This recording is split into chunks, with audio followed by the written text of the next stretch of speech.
Oh, I can't hear you. You're still muted. See, even let it be me to mess it all up. It's all No. good. Let's try that again. Okay. What's going on, y'all? Welcome to another edition of the BTSI Show. I'm your host, Christopher J. Thank you guys for tuning in. We have a very special edition today. I want to thank you guys for coming in yesterday for Wrestling Wednesday. I want to thank my boy Fatty on that one. But today we got a very special guest. Like I told you guys one time, although I wanted to do this YouTube thing, it started with one person inspiring me. And ladies and gentlemen, she is here today. Brenda of BPDSquared is here. Brenda, how you doing? Hey, everybody. And I'm doing great. I'm excited to get this thing going tonight, Chris. I'm very, very happy that you decided to work with me tonight. So I'm excited. I can't wait. Mm, Mikasa and Sukasa. So this is your house just as much. Awesome. So let's go ahead. Before we get started, ladies and gentlemen, do me a favor. On your way in, by picking your shoes off at the front door, like this Hmm. video, subscribe to my YouTube page, follow me on all social medias. Links are located in the description. $, the BTSI show is the cash app. Participant waive all rights to privacy. We are on the road to 1,000 subscribers. Once we reach that goal, one lucky person will get $100. And if I'm in a good mood that day, I might give away $100 to maybe two people, possibly three. We will see. Now, before we dive into today's episode, I believe Brenda got a few kind words to say. Yes, I have a few things to say. So, yeah. Hey again, Sunflowers. That is the name that I have given to my community on my channel. As Chris said, BPD Squared is my channel. And what I do on there is talk about mental health topics, specifically relating to bipolar disorder and borderline personality disorder. Sorry, y'all, but with that, which is what I have been personally diagnosed with. So, yeah, my thing is that I focus on talking about mental health topics all around with emphasis on those two disorders because it's what I personally live with every day. Um, Also wanted to make clear to the audience, especially to Chris's audience, because this is a new format for him. But on my channel, I want to make it very clear to everyone that comes and joins the conversation that that is exactly what it is. When I talk about mental health, it is about conversation and just sharing experiences, mine as well as the others that I've researched, and of course yours as well, if you are comfortable to share them. But with that being said, I am not a licensed medical professional. As far as I know, I don't think Chris is either. Are you? Okay. So I just want to make it clear that I am not able to counsel or give any therapeutic advice in that way, but I will share with you my experiences, my lessons, my research, and just things that I've learned along the way and how I've come to cope with dealing with a dual diagnosis. And also, one last thing, for those who are joining from my side of the YouTube realm, the topic that we are covering tonight, which I'm sure Chris is going to introduce as well, it's going to probably cover some stuff that might be triggering for some people. So I just wanted to give a warning for that and let people know that if it does seem to get triggering or if these topics seem to be discomforting to you in any way, it is okay to check out, do what you can that is safe for you. As always, after this live is done, I will make sure to give some timestamps to Chris so he can put it on his side. And also, it will be uploaded on my side as well with timestamps. So you guys know where and when it's safe to come back and join and watch and learn something today. So, yeah, that's all I want to say. Thank you.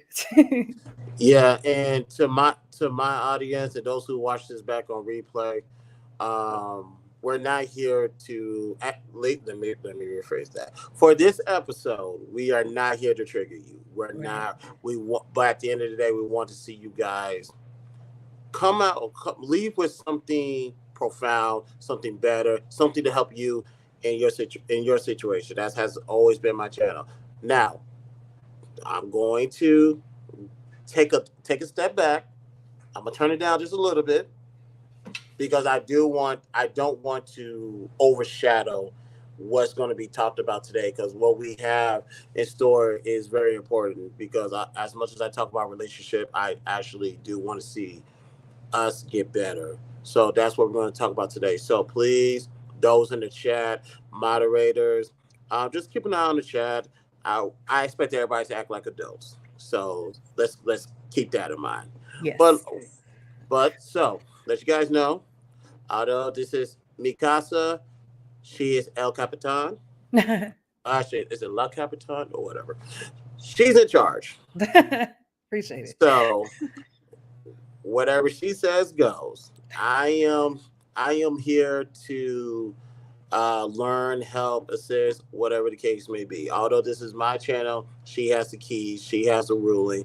So whatever she says, go. You guys can handle it. I'm pretty sure you guys can handle one night of me relinquishing control to somebody else. So, Brenda, the key is yours whenever you're ready.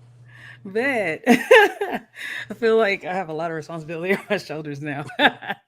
In the same token, yes, this is your platform. But even though I am spearheading the conversation, it is a conversation. Right. So it's going to be, of course, some back and forth, just getting both of our opinions.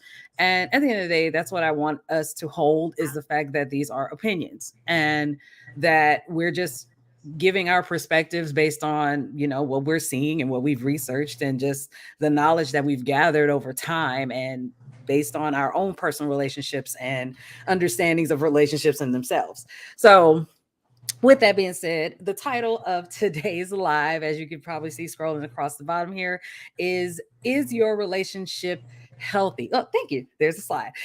Is your relationship healthy?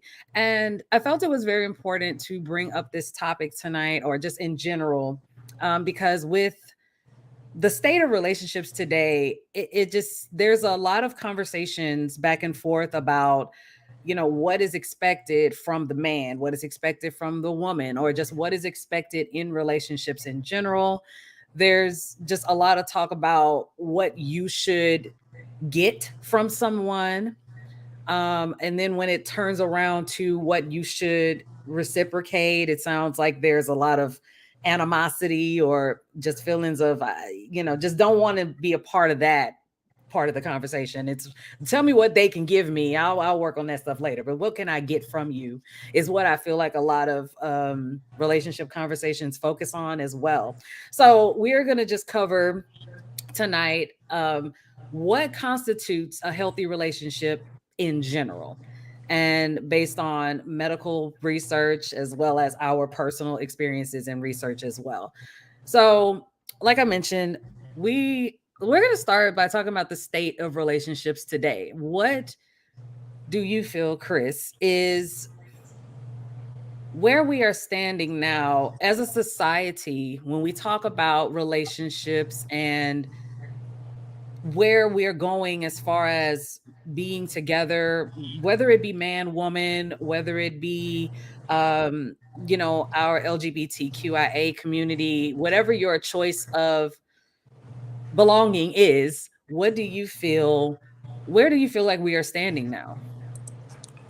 Honestly, it's, although I strive to push people in the direction of where I'm going, it's only because the only reason I'm doing that because it's not in a great state right now. Mm, People, because when you go to the foundation, people think of how am I supposed to conduct myself in a relationship. They look to their moms or the dads, which usually one is missing, if not both. yeah, And it's hard for men and women to grasp the idea of how you need to conduct yourself in a relationship when no one taught you how to do it to that's begin true. with. So unfortunately, as much as I would love to be optimistic, I can't. I do think we are heading in a downward spiral. Although there are people out there doing good works, we need more. Yeah, I feel like a lot of our conversations, especially when I hear certain people. Now, I won't say everybody, like, I'm not going to point out any specific groups of people because I don't really know about, I just know the term, but I really don't know what they represent, like the red pill, pink pill, blue pill, orange pill people. I don't really know what all that means. And I Right. don't say that to be disrespectful to anyone. I really just don't know. But at the same time, it's like I feel these talking points come from people who are kind of one-sided and aren't really giving the broad spectrum of what is expected in relationships. And on top of that, it's just really coming from a very selfish place. I see a lot. I had a conversation with my stepmother a while back, and we were just talking about relationships in general as well, and the fact of how it seems social media, or the things we see on social media, is pushing us in this, like I mentioned earlier, this give to me and we'll work on you later. But right now it's the focus is on me. But then it seems like, okay, well, after you cross out of that, then what? After Right. you get you situated, after you're good, then what else do you add to the relationship then? And with that, because like I said, once you're good, that's it. It's like, nah, it's a two-way street because just like I got to make sure she's good, she has to make sure I'm good. Mhm. That's why we focus on putting ourselves first because once we prioritize each other, everybody, all bases are going to be covered. Mhm. And with all bases covered, that means our children will be in good hands because Right. mom and daddy is good. Yeah. But I do want to touch on a point you said earlier about one of the things that is causing detriment to relationships is the fact that a lot of us, especially our generation, was raised by parents who weren't together. Hmm. I was one of the, I guess, lucky few. I was raised by my grandparents, so I had both a mom and a dad figure in the house. So I had a healthy idea of what it means to get both sides of that relationship. Um, just see not the role. I don't want to say the roles, but just to see both people commune together in that way, especially when it came to raising children and just being a family in general. So I feel like you said, we can't expect Don't people worry about to no you it. we can't expect people to do things without actually knowing what it is they're doing, because it's just like, I'm not gonna hand somebody who has never built a house before a pack of nails, a hammer, and some wood and say, okay, go for it. It's like, that doesn't make sense. So that is a good point you brought up of how do you build something strong and successful off of a foundation that doesn't have a standing or doesn't have a reference point for that. Good question. The good news is there's always help out there. Yeah, There's that's true. always resources out there, and it and with and of course people ask where can you go get it. First, I think first things first, they start with family first. Hmm. See somebody in your family that has been married, and don't be afraid to approach them. Talk to them like, I need help with something. I need to know how to do this before I screw it up. So start with Hmm. family first. Then make your way out to the community, whether it be your church, whether it be community group partners. You know somebody that is either married or you know somebody that is in contact with somebody who's married or in a relationship and is happening to hitting every spot when it comes to a relationship. Yeah. So your sources, your resources are out there. The question is, are you ready? And you have to make sure you're ready. If you're not ready, it's gonna fail. Hmm. So make sure you get out there and you do it. Oh, I want to highlight this comment. Thank I, you for this comment. There is a widespread sense of entitlement in relationships because of several factors, but one of the primary issues is social media, which has created a disposable relationship economy. I agree with that a whole lot. So even before relationships can begin, most people are seen as disposable swipes. Absolutely. I 100% agree with that. And thank you so much for joining the stream. I do 100% agree with that. It is shown, especially when you have certain apps that tell you, okay, upon 5 seconds of looking, if that long, upon 5 seconds of looking at someone, nope, yes, nope, yes, no. And it's like, with that kind of logic and with this sense of instant gratification, of course, with that as well, it's like, how do we teach people to build a foundation when everything is, instant? And another thing I wanted to point out also is that, with social media being the point of that too, there's a lot of people telling us what we should be looking for and what we should be doing and how we should go about doing stuff. But I don't hear too many people actually teaching us how to find it for ourselves. It's more of a, this is what I do. This is what I would do. And this is what you should do as well. But it's Right. like, okay, that's cool if that works for you. And most of the people, no tea, no shade, but most of the people that are saying this is what I would do are the same people that ain't got nobody either. So it's like That is the true blind too. leading the blind, like you said before. Oh wait, there's another comment there. Judgment is ingrained in our modern dating culture before two parties can even communicate with one another and make a connection. Very true too. Yeah, that's what I say. There's so much like contingent upon, I see you in this small box, and it's like, with us being such an online culture now, it's like everything is dependent upon what you're posting in that small box, and Hmm. everything depends on what you're saying in that small box. And you don't even have to agree with everything or even believe in everything that's being said or posted. But even jobs nowadays are, using your social accounts and stuff to determine even if they're going to hire you at this point. So it's like, how do we separate ourselves from the small box and start really looking at the whole person outside of that? So, I want you to also chime in a little bit before we move Oh, on to our next point. oh, oh no, with that, because you're right when you say that people will dictate um, what you should have in a relationship. Oh, in a dating market relationship, whatever the case may be. I have it, so you should have it. No, not at all. Because what may work for me might not work for you as far as qualities to have. But at the end of the day, you still need qualities. One thing you should go on a dating market when you go into the dating or courting stage, so to make sure all bases are covered, you should have at least three things that describe you, three things that represent you.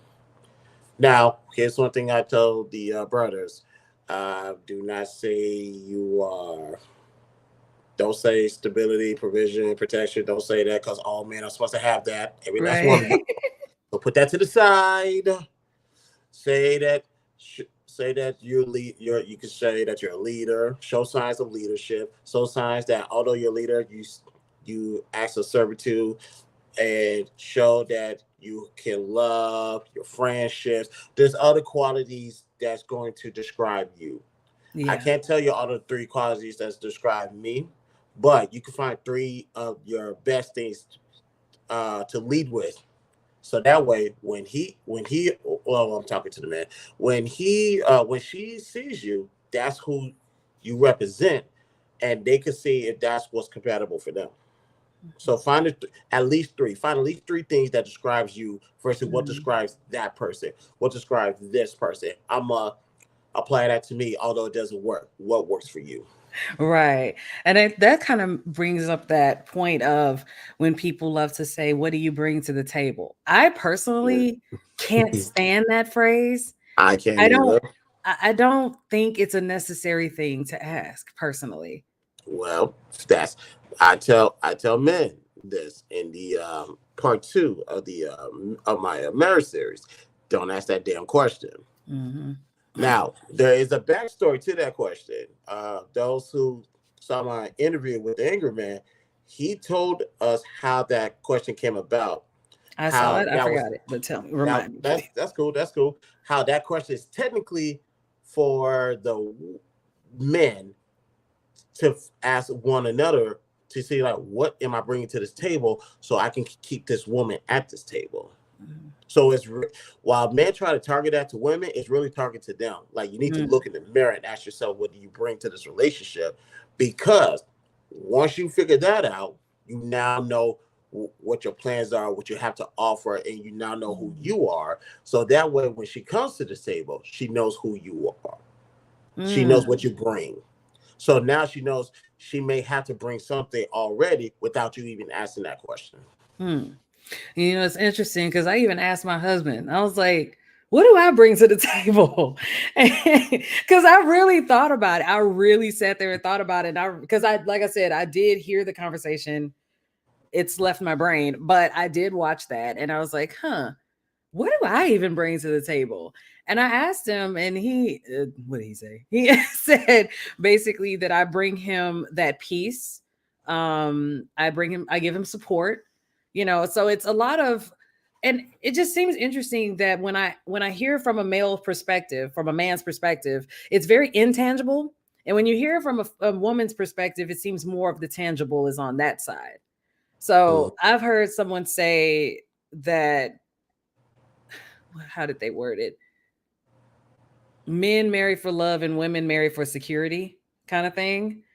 So Mhm. it's kind of in that realm. I don't 100% agree that that's it, but I feel like that's kind of in that realm. Yeah, there's more to it. There's more. Yeah, it's definitely Like I more tell to people, it, you're but gonna have to dig a little deeper mm, and really find out the mechanics of everything and how it works, so you can really see how beneficial this will be to you. mm. Oh, there's one comment that Stuck on Earth said. It said also, many people haven't understood who they are. Going back to what you had said earlier as well about finding out, and when you say what you bring to the table, knowing who you are as a man, or knowing who you are Hmm. as a woman, or knowing who you are as a person. Right. Um, Many people haven't understood who they are, meaning their boundaries, their ambitions, their long-term goals before they go into the dating market. And so, yeah, we're all on the same page here, and I love that because that's absolutely true. That like I said, to your credit, Chris, and to my friend's credit as well, it's a point that, yeah, you got to know who you are before you're stepping out and asking somebody to give to you. Right. um because I mean, if going off on for my own little story time, like when I met my husband, we actually met online. Interestingly enough, as we talk about the small box, we actually met online. And we when we first met, one of the first conversations, we just talked about our interests. We talked about video games and comic books and music and things like that. But it just evolved from there to this point of, okay, this is what I expect in my relationship. This is what he told me, like the first couple weeks in. And he was like, look, this is what I expect out of a relationship. Be 100% communicative with me and accept me for who I am. I'm a gamer and this is what I do. So understand, I'm going to be playing video games, and also be open with me and talk to me about stuff because I don't like guessing games. And I said, bet. That's it. And I gave him my stipulations as well. I'm going to tell you the truth. I don't remember what they were, but he met them apparently. So but at the end of the day, I agree with both of you in the sense that when you, as because he even said that too, as a man, from his perspective, he even said to me when we were dating, I wasn't going to come to you and expect you to get in a relationship with me when I was still in turmoil and I was still in a place of not knowing what I wanted, even from myself. I was in a very low place, and I didn't understand the world. I didn't understand what my needs were. I didn't understand anything about myself at that point. So I took my time. I don't remember how long. I think he said a few years, but he took his time to say, this is who I am. This is what I expect, and this is what I can give. So Mhm. now that I know who I am, I can step forward into a relationship and tell a woman, this is what I want. And no, this is what I offer to you. Now, can you also reciprocate what I would appreciate in my relationship as well? And it's like, shoot, when you coming strong like that, it's like, what can I say? So yeah, there's, to There you both of have y'all it. credit, absolutely strong points that need to be understood in relation, because yeah, in relationships today, I feel like a lot of people really don't know who they are. And that was going towards one of the points I was going to make too, that so many people are telling you what to think, who to be, and how to be in all these different ways. And this whole, it's like we're repeating the 90s magazine thing, where they're telling you how to get your man and how to have the best sex ever. And it's like now social media is popping up saying, oh, do this TikTok trend or do this thing, and this is how you get the attention. Post your picture, you got to stand like this and poke your everything out like that. Or So put your leg up like a horse. yeah, And I was like, you bleepity thirst trap bleep. it. I forgot. This is yours. This I No, can't you're say that. I can't say that particular word. So I'm gonna choose my words carefully. I do think you young ladies are beautiful, and you could pick another stance. You I don't agree. have to do that. I agree. Look, my husband. Just saying. Just I agree. I got oh McDonald. I'm sorry. I'm not doing that. I'm I not doing that. agree. I'm not doing that. I agree. Trust me, I Speaking of agree. husbands, That's happy to my meet you, husband. sir. Hi, dear. I'm calling you out. You didn't put no ducks in the chat. You slipping. You slipping, bro. Anyway. Okay. So we've talked about that. The state of relationships. Basically, we feel like, yeah, it's an all about me situation. There's a lack of knowing who we are, knowing thyself, as well Mm-hmm. as this instant gratification thing. So I want to, let's move forward because I feel like we could just go on about that all night. No, But I'm moving good. forward, I do want to point out to you guys what are considered signs of an unhealthy relationship. So, as you can see on the slide, the slide here, there's a few categories that I'm going to go over. So, first and foremost, signs of an unhealthy relationship, of course, poor communication. It's pretty self explanatory. If you're not sharing information with each other, you're already failing at your relationship, in my opinion. Like I said earlier, my husband's number one thing is communication. He told me straight out, if you cannot communicate with me, this relationship will not work. And I took that to heart and said, yes, sir, that's it. That's how we're going to move forward. So it's a matter of withholding, feeling as if, you don't have to share things that are necessary to be shared. Just letting each other know your plans, letting each other know what's going on. Now, I'm not saying, because and you will get to this later, Chris, and I'm not saying that in certain instances there's a level of obligation, because I feel like obligation is earned. However, there is a point where you do have to be open enough to tell each other what's actually going on. So there is that understanding. So we don't want to leave room for intentional misunderstandings. There's the ducks. Bet. Now, the second point I want to get to, which is something that I just learned in a conversation with I had a disagreement with a friend a while ago, and this is a term that came up as I was working through that: blame shifting. So blame shifting is a defense mechanism where one person will avoid accountability for something that they said or did, and instead they will deflect the fault onto someone else.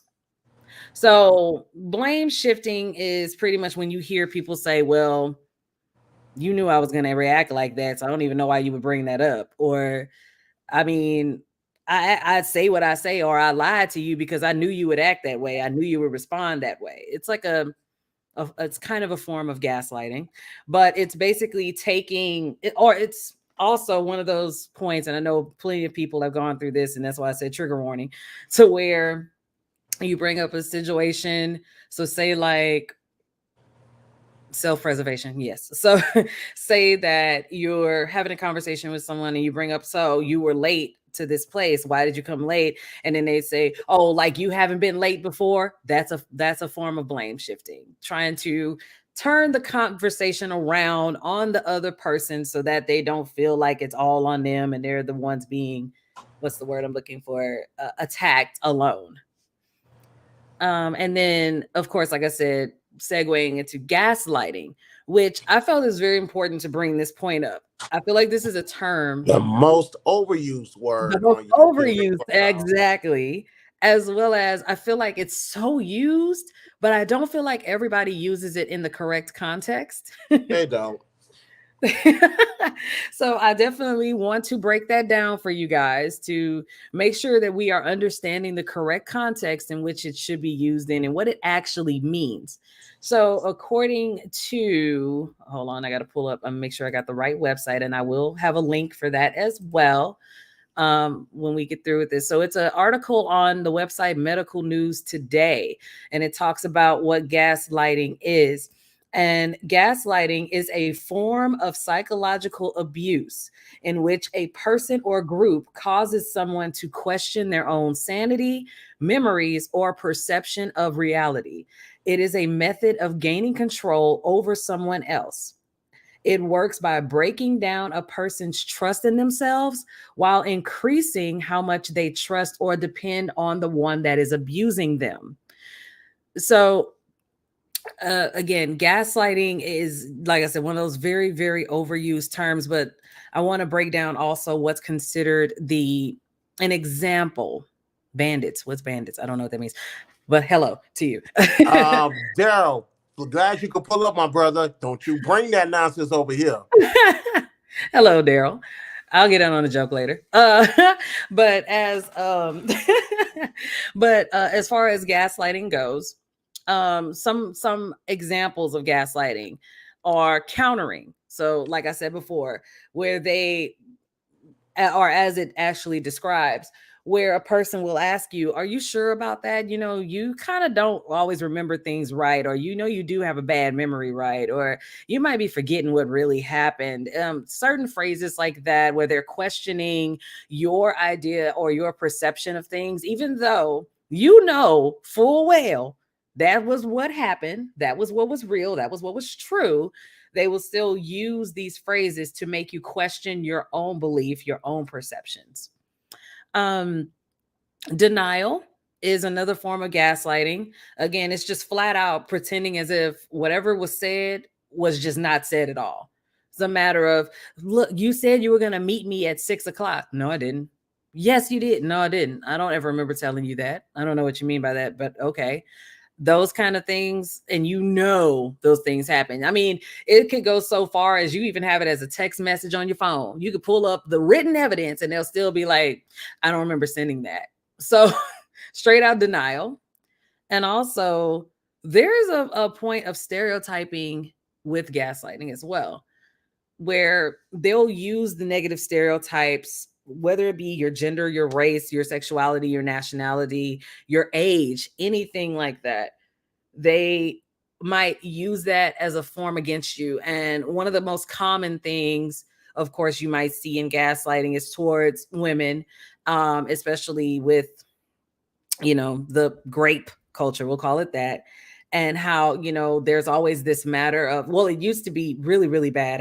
I don't think it's as bad as it was then, but it used to be this point of, well, this man did this to me. Well, what did you say?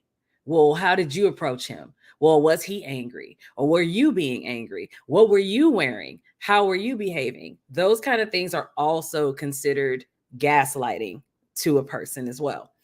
So those are just a few examples of that. And moving on to my last couple points before I hand it over to Chris. Control. Control is basically where a person is dictating every aspect of your life, where you go, who you see, how long you stay there, what you're wearing, what you eat, who you talk to, how long you talk to them, even so far as where you work and how much money you can have and how much money you can spend. There's a difference between, what's the word I'm looking for? There's a difference between budgeting and a difference between organizing time, and a complete difference between you have no say so in how your time and money and energy is spent. So if a person is controlling you in that aspect, it's a pretty bad relationship. And the final point I'm going to bring up is isolation. So it's kind of the same thing. It goes in the same realm as control, but it's in the point where you are completely separated from those out on your outside world. And what? Oh, ooh, that's a good one. Hey B, welcome in, baby. Thank you for joining. But yeah, isolation is one of those things where, again, you can be kept away from friends, family, and the outside world, just to the point where you are not seeing the light of day. They may control how often you can leave and even take away your access to transportation. So not even being able to drive a car, or taking a lift or a bus or walking anywhere. So if anybody is keeping you in a position where you cannot actually venture out and live your own life in a way, that is something that we definitely need to be taking notice of. So with that being said, of course, if anybody has any questions or concerns about anything I've covered so far, please leave it in the chat. But I'm going to pass it on to Chris so he can cover our next points. I just want to go ahead real quick. Just elaborate on the gaslighting. Okay, let's go. Tired of you. Don't be Chris tonight. I believe that when it comes to terminologies, they all have definitions, they have meaning. And I want to make sure before we get to the next slides, ladies and gentlemen, when it comes to gaslighting, that is a form of emotional abuse. I will openly admit that because the whole thing about gaslighting is to manipulate other person's perceptions, to make them doubt themselves, like their experiences and certain events or whatever the case may be. I do. With that being stated, I'm fully aware there are some brothers in this space and in other spaces that tends to gaslight. I will be an advocate and tell the brothers to be mindful of that. But understand, ladies, I need you to understand the definition of gaslighting. I want you to use it correctly. So that way you're helping me help you in defense of whatever you got going on. And I need a drink and I'm talking about red wine. Same. But that's okay. Let's get to the next slide. Same, not sponsored. Anyway. Let's get to the next slide. Yeah. Other signs of an unhealthy relationship: constant drama and negativity. Now, there are those one people, like some people say you have one person that's good in a relationship, you should be good all the way. Nope. If one of y'all is negative and constantly full of drama, it's going to mess up everything. And also, there are some individuals who also, you got to be wary of the individuals that believe that drama is a good thing, negativity is a good thing, and the only reason why they believe it's a good thing is because this is something that they're used to seeing, so they think this is some type of normalcy. And you have to be able to identify what's working, what's not working, what's bringing you guys up, what's bringing you guys down. Like, for example, holding grudges, holding the past, and bringing the past into the current present, which is going to affect your future. For example, let's say if you, we're human, so let's do this. Let's say you accidentally did something that was a disgrace to the relationship, where you was talking to somebody you wasn't supposed to be talking to, or you committed an act that you wasn't supposed to commit. Yes, as negative as that is, you have to identify your problems. You have to apologize. And the best apology is change behavior, ladies and gentlemen. So, with that being stated, you cannot constantly, as a victim in that, you cannot continue to bring that up at every possible opportunity, because that's a form of negativity. That is going to do nothing but drama, especially if somebody is identifying the issue and they're looking to move forward from that. They're never going to forget it. And it will behoove them not to forget it, so they know not to do that again and keep in mind the consequences. But to make sure that your partner does not be chastised for the same events over and over again. You have to show that individual grace, and you have to leave the past in the past, because constantly bringing that up will deteriorate your future. You cannot bring up stuff and bring it up thinking that it's the norm. No, that's a cancer Absolutely. to the relationship. Absolutely. Now, a new word. This is a new word alert. Now, let me take the slide down real quick. I want y'all to see me. Take these glasses off real quick. I'm gonna introduce y'all a new word. I promise you guys, I'm tired of you guys using these buzzwords. If I catch any of y'all using this word in YouTube and Clubhouse, I am coming for you. She's not gonna be able to save you, and she's a sweetheart. I'm not. This word I'm about to introduce to you guys.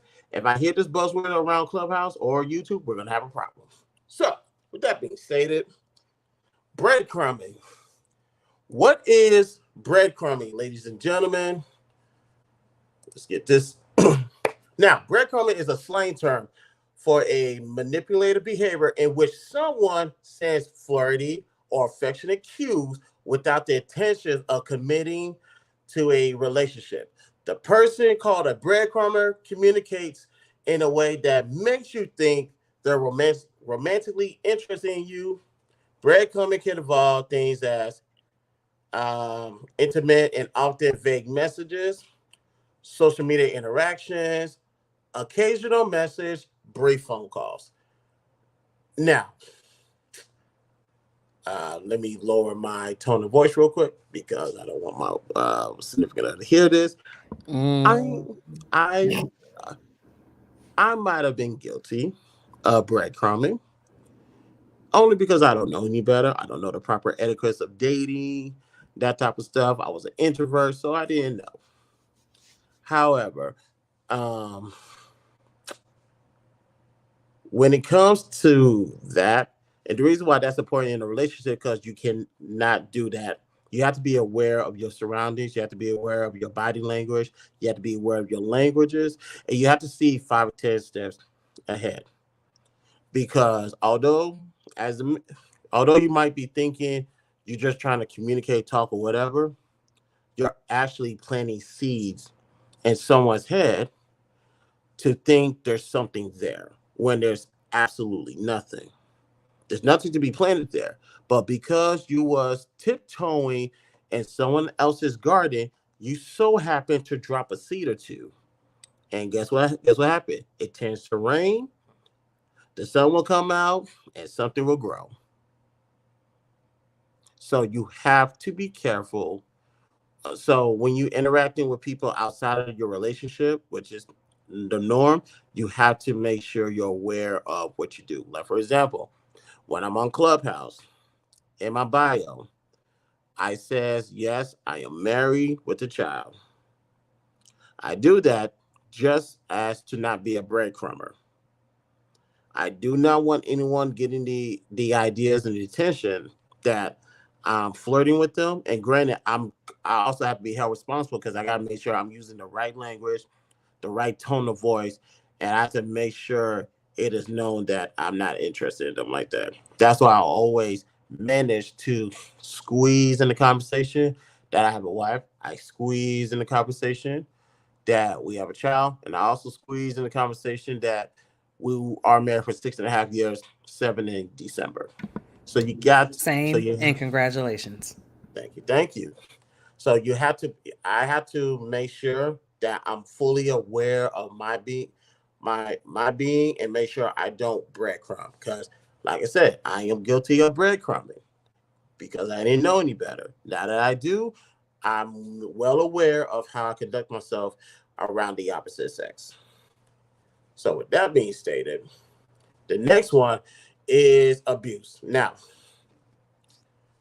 with abuse, and let me take this down because we And I'm gonna join in now, with you on that one too. But go ahead. yes, no problem. When it comes to abuse, ladies and gentlemen, I want you to understand me, and I want you to hear me. Abuse is just not only physical. You guys, now people on my channel, people on my this side of YouTube, you guys heard me say this thousands of times. Abuse is not only physical, it could be mental, it could be emotional. There's also spiritual abuse. Yes, even with the spirit, there's also abuse there. And also, it can be financial abuse. That's five components of abuse. Don't think because, oh, as long as I don't put my hands on her, we should be fine. No, you constantly tugging at her weak spot and exploiting her weak spot, that is a mental abuse, in which can then cross over to emotional abuse. Now, what is a form of a spiritual abuse? Let's bring in religion just temporary. Let's bring in religion in this aspect. Like people like to tend to bring up the Bible and try to misconstrue the Bible to fit their needs and to um, push their agenda forward by compromising someone else's spirit. That's why when I come in conversations, I tell people, if you're gonna bring up the Bible, let's bring up the verse, and I'll bring you the New Century Version, so that way everybody can understand what you're saying. So that way I can call out the nonsense. So that's a form of spiritual abuse. And financial abuse is self-explanatory, not being responsible with your money, and allowing individuals to walk in a burning house when it comes to that. So, ladies and gentlemen, when it comes to abuse, physical, mental, emotional, spiritual, and financial. Abuse is not only physical, there's five other components. Make sure each one is not being triggered. Never mind. I ain't have to chime in at all. You got it. Mhm. That was it. I love it. Absolutely. And I do want to, I'm so glad that you broke it down just like that, because that is a necessity that people need to understand. There are so many forms. You already broke it down. I won't go too far into that anymore. That was perfect. Anyway, so again, if anybody has any questions about any of these different categories that we have covered so far, please leave them in the comments. We will address them. But we are going to move on to a question that I have for Chris and the audience. And that is, one of the things that was mentioned in these signs of an unhealthy relationship, one of the things that was mentioned was unhappiness. And I want to know from everybody's perspective, are we responsible for each other's happiness? That's a good question. Are you guys ready for the answer, though? Because I got mine. Would you like to go Well, first? no, go first. Go first. You go first, Okay. because I do not believe, I do not believe that we are responsible for each other's happiness. I do believe we have some form of an obligation to add to each other's happiness, but I don't believe we are responsible for making a person happy. I feel like people are confusing being happy together with making someone happy. mm-hmm. So, coming from a personal standpoint, again, because that's all I can do, with being diagnosed with bipolar and borderline personality, one of the things I deal with a lot is these random bouts of depression. And and I know on one hand, it's like, well, you can use that, but you might feel like you can't really use that as an example because that's something that I can't control all the time. And it is something that is diagnosed in me. But at the same time, no matter what my husband tries, if I am not in a place to choose to be happy at that moment, it will not happen. And I feel like that is a thing that happens regardless if you have a diagnosable condition or not. If you are in a space where you are not happy, because let me also clarify that even though I am diagnosed with something that is based in depression, everybody experiences depression. Everybody experiences depression at some form of time in their life in some way. And don't know how long it will last, don't know how severe it can be, but everybody experiences depression. And in those moments, when you're with a significant other, if you are in a space where you know you just cannot accept happiness, no matter what that other person does, it's not going to change your state of mind if you are not mentally in a place to get yourself to that state of mind. So, but can you still say at the end of the day, I'm happy with this person? Yes. Can I say I'm happy with my husband? Absolutely. I'm happy with him.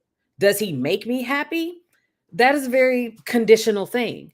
But at the end of the day, if you say, are you happy? That's conditional as well. But it's not based upon what he can do or has or hasn't done for me either.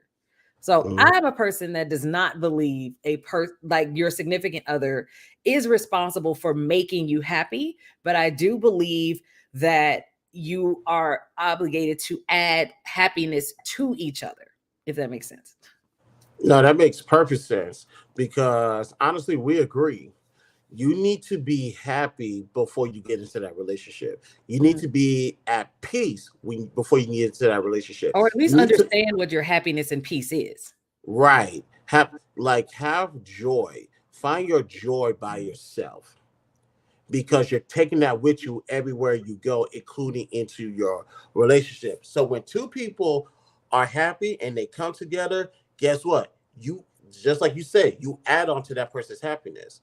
And by adding on, you're not compromising theirs. Right. Ooh, that's a good one. I like that. So that's how your happiness intertwine and it continues to grow. I'm sorry, I have a 5-year-old that want to be special. I was like, wait a minute, did somebody just trip and fell? Yeah, I I love trust me. family. Yeah, but And it's um, good. Like we say, we already know you got a family back there, man. It is what it is. We family friendly over here. yeah, but now he needs to stay in that back. That part. There's Netflix back there. It's There called you Science go. Prime. It's 2 seasons, 8 episodes each, and you ain't done yet. Go get to watch it. That part. But what I'm saying, the best thing to do is not to compromise each other's happiness. So you gotta, by doing that, you need to understand your boundaries. You need to understand how, not only how you operate, because that's supposed to be found in the midst of you finding yourself, but you need to also learn your partner. You need to learn what makes them tick. Right. What are their boundaries? What line can you not cross? This is their happy space. If I cross this line, it might get a little dangerous. So stay within the boundaries of your happiness, and you never know, by showing discipline, your boundaries then tend to grow, and you Mm-hmm. open up the possibility for more journeys, more interactions, more chapters that you didn't think you would be able to unlock. I 100% agree. That goes back to what we were saying earlier about hold on. It was a point. We made a good point about knowing yourself. And when you come into a relationship before, like bring what you bring to the table, basically. Mm-hmm. And like you said, when you are understanding of what your own joy is, you are, because people say that all the time, and I've been saying it to a lot of my friends too.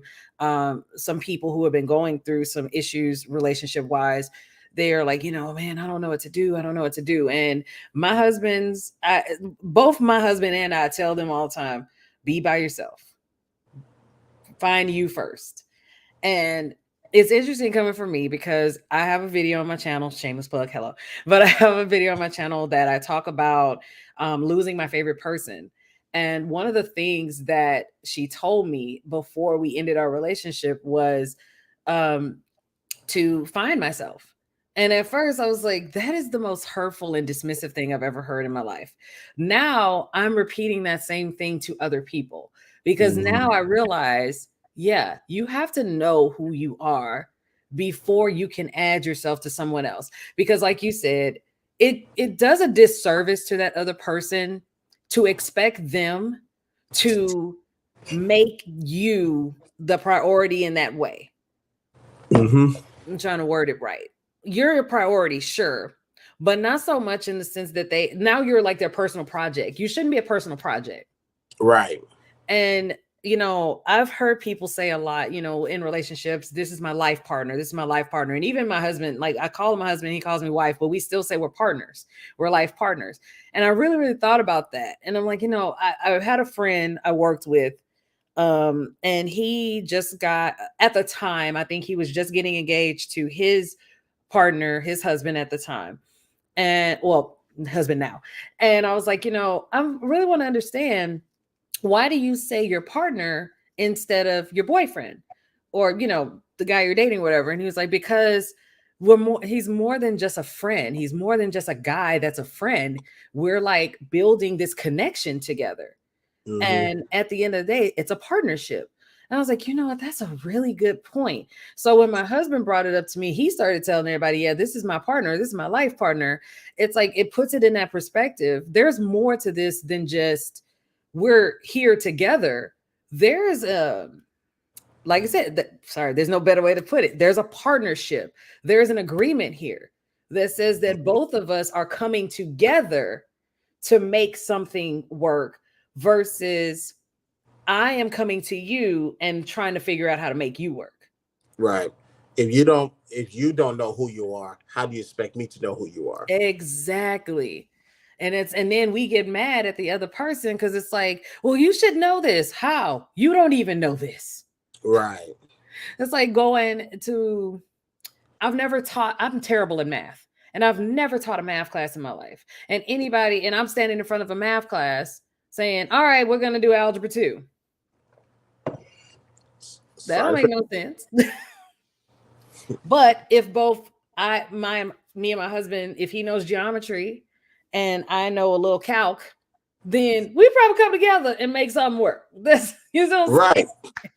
And this is that is matter of fact part one uh, of my marriage series.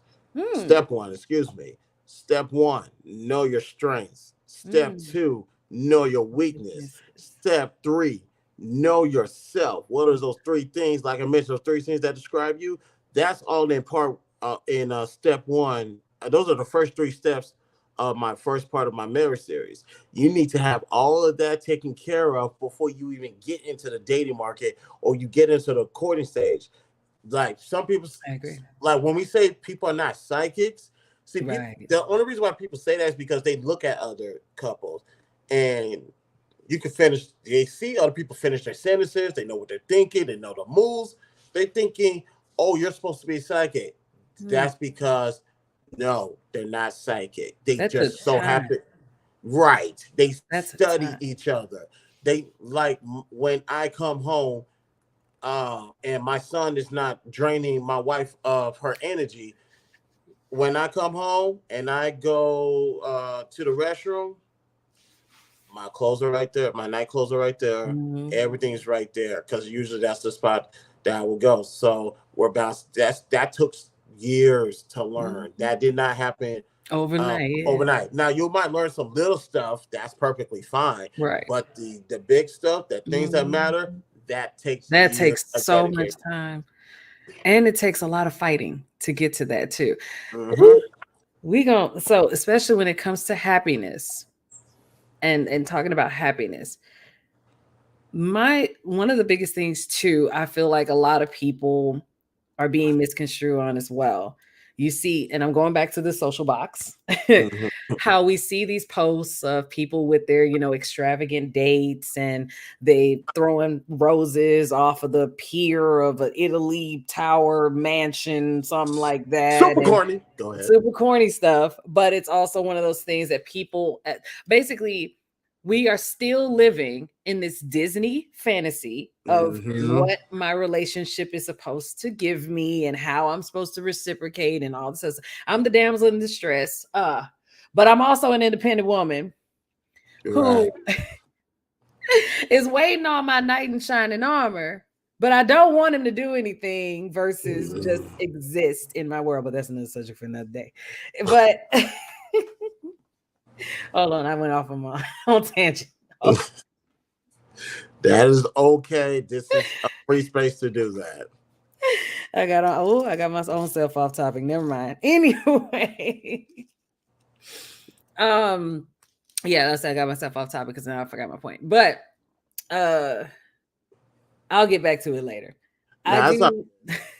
No. Actually, let me comment on that, the Disney fantasy, Mm, because that's what was sold to us, and that's just something that, I'll be frank, everybody's not going to achieve that even when they get married, mm-hmm. because No, you they don't. think they think the foundation is what they saw on TV. Yes. That is not the foundation. I told this to my wife before. Yes, I married her because I love her. Right. Everything was based off of how I felt about her, how she felt about me, and everything. So that's why we were married. But beforehand, I want to let everybody know this. I knew 6 months into my relationship, I was going to marry her. You couldn't tell me nothing. I was going to marry her. He told me in like a month. And there you go. There you go. You don't need no more than 6 months to know if you're going to marry somebody. I don't care Yeah. what nobody says. At that 6 month mark, you don't. If you don't If you know, don't know, you it ain't got gonna happen. questions. I like. You might want to start asking yourself questions. Ooh, But that's a good point. That's a good question. I'm gonna ask you in a minute. Go ahead, finish this okay, off. cool. With the 6 month, no, ask it now. I know what I'm going to say. Go ahead, ask it right now. No, oh, can you hear me? Yes. Okay, I just I accidentally pressed the button. I wanted to make sure it was good. Um, oh shoot. 6 months, 6 months. Yeah. So there is this thing about how men, well, people say men take their time in deciding when they're gonna marry a woman and things like that. So from your perspective as a married man who knew in 6 months, oh, this is the one I'm gonna marry, and even Mm-hmm. from my husband who told me it was either 3 weeks in or a month in, but he was like, if it was up to me, I'd put a ring on your finger right now. But because I want to do things right, I'm not gonna do that. There you But go. there's this thing of I've heard a lot of people say that men take their time to make those decisions. And you said if you don't know after 6 months, hey Pooh, thank you. Um, if you don't know after 6 months, then there's probably no point of moving forward, or at least moving forward with the idea that marriage is going to happen. What constitutes a man to make those decisions? Like, how long is too long? Because I know there's some people who are in relationships for like 5+ years, and then after a while, they're like, you know what? We've been here doing all of this. We've been living like a married couple all this time. Let's go ahead and finally get married. And I mean, I'm talking about people who have been together 10, 15 years and finally decide, okay, we're going to make it official now. What is it about those men or those type of relationships that says, I don't want to make the commitment, but I'll be with you like it is a commitment? Well, let me let me label out these parameters real quick. It should not take you more than 6 months to ask yourself, do you see a future with this individual? Mm, It mm, does not take you no more than 6 months. If 6 months you don't know, you're wasting your time, and you're, quite frankly, you're wasting that person's time. mhm, Now, at the 6 month mark, once you realize this is the person you want to be with, you need to start making preparations to be with her. So mm. you now need to start seeing what's your 5 year goals, what's your 10 year goals, and you need to start preparing for that. See where you're at right now, and say, do you want to be here when you pop that question? Now, when um when I knew 6 months in, I knew I wanted to be with her, I knew I needed to start making some changes, and I need to start going in other directions. Like me, I had the privilege of living with my pops, as long as I go to school. No bills, my own personal bills, like a cell phone bill Mhm. and car note. That's it, insurance. So other than that, I'm rent free. But I knew I wanted to be with her, and I knew eventually I'm gonna have to start making ways to prepare for marriage, prepare for a family. So Provision. there you go. Yeah. I had to um, start. No one look at my finances. Then I had to start saying, all right, if I need to find a place to go live, here's what we're gonna do. Now, granted, nobody was happy that I was about to do that, but I Mm, knew what I wanted to do. mhm, I had to start making preparations to be a husband first, then to be a father. That and I had to get that down pat. For I had to show work for like maybe let's see, that was February, March, April, May, June, July, August. Yeah, I had to show and try like, can I be on my own? Can I provide? Can I protect all this other stuff? I needed like most people need more than 6 months. It just took me 6 months to realize that. Like I'm gonna go to work, I'm gonna get these bills paid, I'm gonna have food in the refrigerator, lights go on, not we're never gonna have no my renters history is not gonna be destroyed, all Right. this other stuff. So I proved and showed that. Mm-hmm. Now and then at the it took me 2 years, 50 days, 26 minutes to propose to her. You was counting Okay, all seconds right, left. hold on. We Wait, started. We hold on. I gotta started adjust my hair for that one. Wait, you was you was counting seconds? 2 years, 50 days, 26 minutes. That's how long it took for me to propose to my wife. I'm gonna tell you right now. I just know he did it. We barely can remember our own anniversary at this point. It comes up and we're like, oh, hey, it's our anniversary. Oh yeah, what you want to do? None. Okay. Want some uh, cake? Yeah, let's eat some cake. I That's and also the reason why I know it because we started talking August 1st, 2013 at midnight. oh, So that way I know for a fact I wasn't gonna forget any anniversary. So I was like midnight, August 1st, we're good. that's sweet. But Sorry. This man said 2 hours, 2 years, 50 hours. but I will say this. Although I do, although I will openly admit I'll give fellas a 90-day grace period. 2 years if you haven't proposed to her, let it go. Mm. There should be no reason why you're shacking up or doing all these other games. You're playing. You're taking advantage of the benefits of marriage, but you don't want to actually be married. Why do you feel like some, well, I guess that is explanatory in itself. You just want to take advantage of the benefits without the obligation. Hmm. Is that pretty much what it is? So I guess in a broad way of looking at, well, for me, in a broad way of looking at it, it's more of okay, I'm gonna have the favorite phrase people love that is so misquoted, have my cake and eat it too. Just be able to be in the situation. Is it still one of those things where they feel like they can still use the phrase, I mean, yeah, I'm with you, but I'm not married to you, so I don't have to do this and I don't have to do that. Is that kind of, do you feel like that's kind of the reason why? The reason why, honestly, is because it's just they don't want to take it to that next level. Because, like I said, how would they get married? They don't know what marriage look like. Hmm.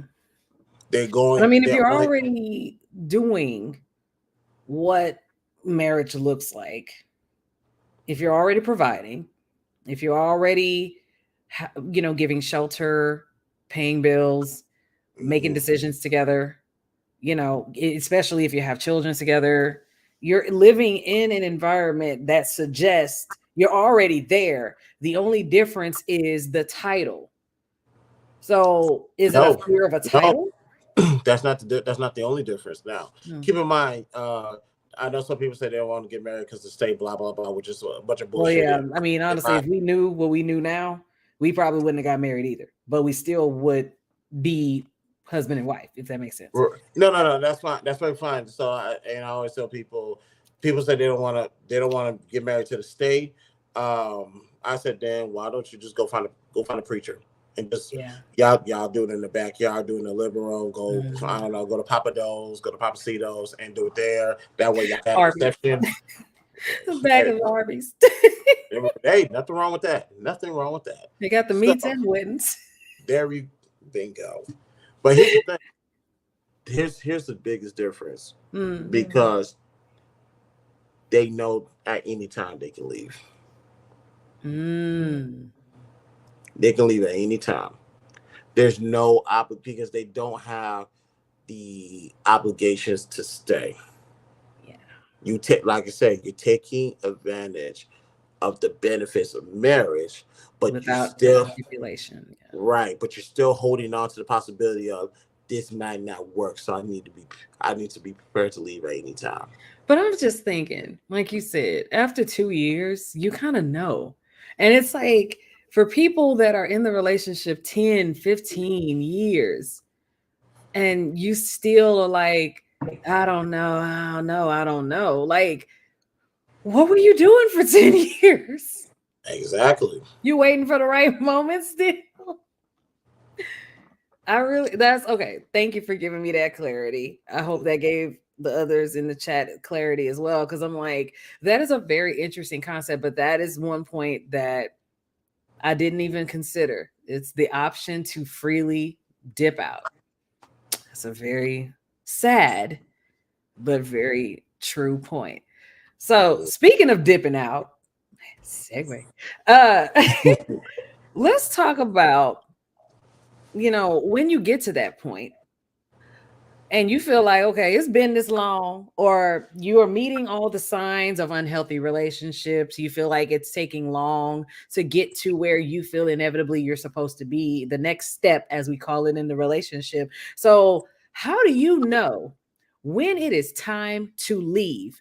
And Chris, I'm gonna let you take the first point. Please take it away, sir. If you are, here's when you know you need to leave. When, how can I say this? Because I don't want to jump ahead to the next point. So let me see. We brought up abuse earlier, and that's one. Another is abandonment. If that person built on a relationship, literally and figuratively, that might be time to bail out as well to lead a relationship, because this relationship is depending on two people being there. It's hard to do it by yourself. Now, also, just because that person is not here, that doesn't mean you're doing this by yourself. Like, for example, I work a lot of hours and I'm not at home as much as I would like to. Granted, I'm changing all of that starting next month, or whenever I get back from DC. When I'm away, she knows because I'm working. I'm not abandoning the household or anything. I'll just make sure I'm going out there to provide for the household. But what the band I'm talking about is when you guys are interdependent on each other. Interdependency, that what makes a relationship go, not independency or independent. Both y'all have to rely on each other. As strong as I am, this relationship will fall if it's just me alone. I have to rely on her. She has to rely on me, and that's why this thing is grown. We have not abandoned each other. Have we went through hard times? Obviously, that's we're married, but we all knew to come back to each other. So, with that being stated, what's the next thing? Because we brought up abuse, we brought up abandonment, and of course, adultery. If now, I want to say this about adultery. Is that a one-time thing? As in, it takes one time and that's it? The relationship is over? No, Mm-mm. But it also depends on the person. exactly. So, when an act of adultery is committed, ladies and gentlemen, you're going to have to give this person, number one, I know it's going to be hard. You are entitled to feel the way you need to feel. You're entitled to feel how you want to feel. Now, after you're done feeling in your feelings, you're going to have to forgive, and we're going to have to repair what just happened.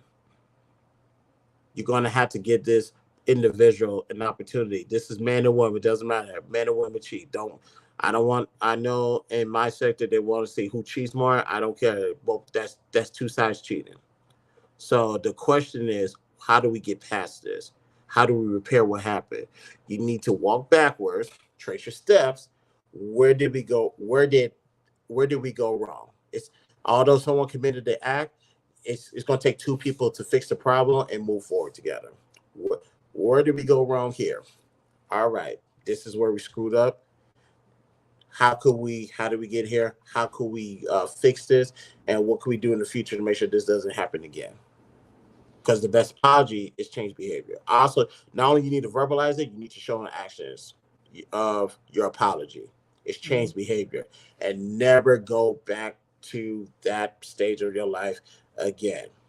Now, the question is, with that being stated, when do you leave? When one person continues to repeat their mistakes and doesn't want to change.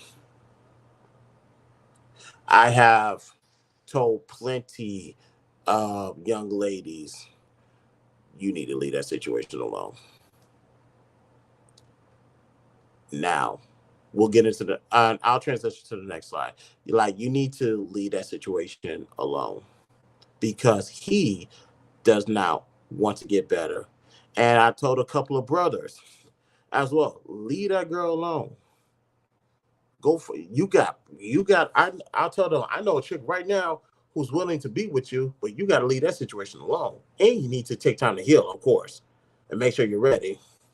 The intention behind the act of adultery is a long-standing form of a break in communication. That is true. I have to agree with that. Somewhere communication failed. One Yeah, side or both sides. yeah, because if you ever feel the need to step outside of what you already have to find what you believe is missing, you're already it's already Hmm. broken. Yeah, you already technically you already committed the act of adultery right there. You already Yeah, cheated. by making the decision in itself. Yeah, agreed.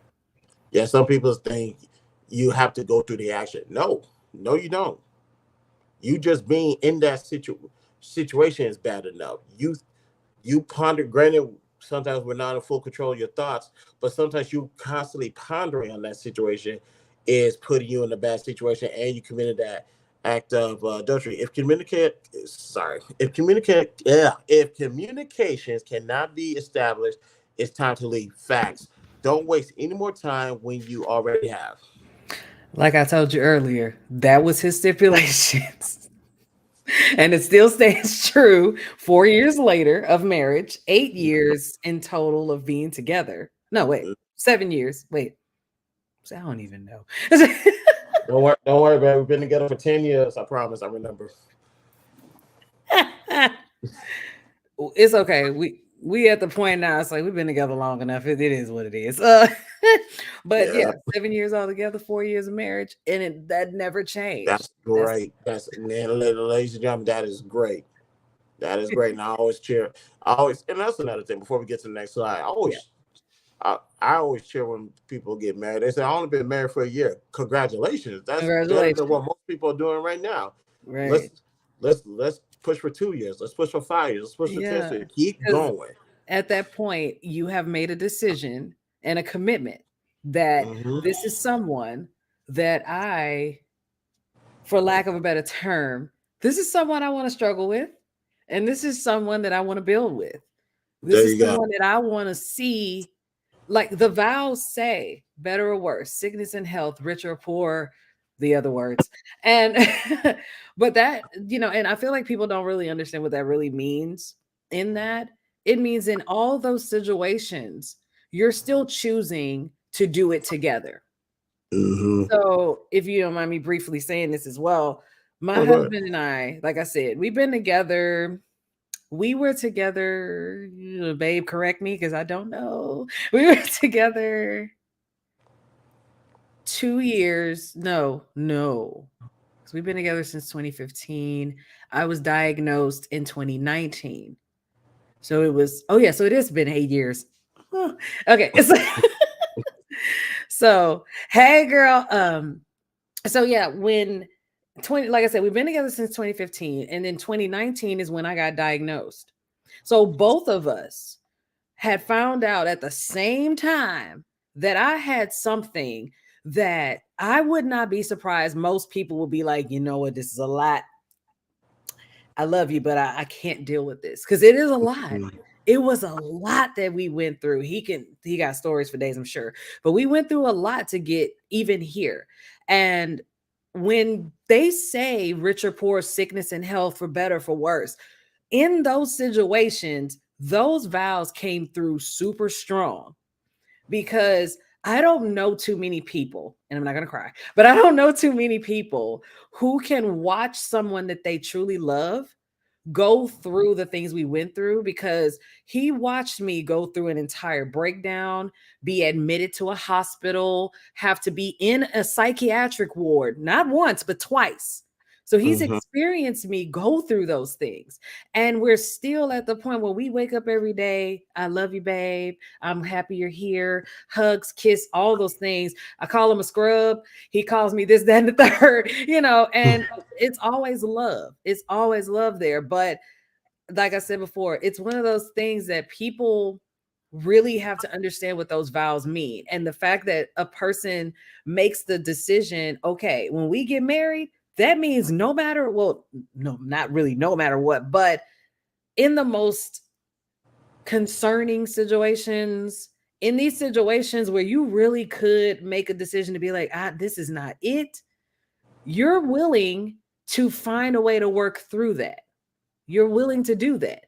However, we're gonna talk about when you know you can't work through it though. Let's I And want, yeah, we're gonna, because we are getting it. We did jump a little bit ahead, but it's which all you good. made some very, very, very great points, which I love. But I do, and back to what my husband was saying, when it's time to leave, you just gotta go. Mhm. Especially when there's certain points that you know that you just cannot compromise on, or you just know that there is no compromising through those situations. And there was a point that you wanted to touch on specifically as we got into this topic of how do you know when it's time to leave? And you wanted to speak on what is the difference between when you're leaving a marriage versus leaving a boyfriend or a girlfriend. Because as you mentioned Mhm. earlier, too, when we spoke about relationships that just last but don't actually have a commitment tied to it. What's the difference between leaving marriage and leaving a boyfriend or girlfriend? Uh, See, when it comes to leaving boyfriend and girlfriend, that's just say, granted, you are in a way you are practicing for divorce when you are constantly breaking up with your boyfriend. Mm, So yeah. that I do understand.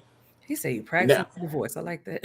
Ooh, yeah, that's because that's strong. what it is. You're That's practicing for strong. divorce because when and you have to be careful with that because when you get in a marriage, there's no it's over.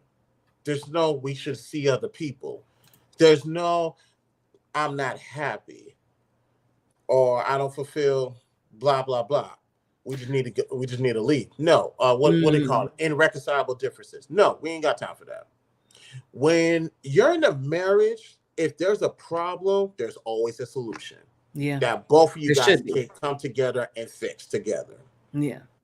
And I was You gonna say, well, I'm sorry to cut you off, but I was gonna say there is a such thing as that, the irreconcilable differences and irreconcilable stuff like differences. that. Yeah, there's that. There is that. But when it comes to, like we said, the choice of marriage, there there should be a point of we came together to make this a thing. So like to your point as well, hold on, I'm getting my brain together. It's going ahead of me. So It's not good. and for Chris's audience, that happens to me a lot. My brain goes before my mouth. So there it is. They've been doing it for 8 years. They already know. It's cool. But yeah, it's a matter of, yes, there is a such thing as irreconcilable differences. There is a such thing as, there are just some things you just can't fix.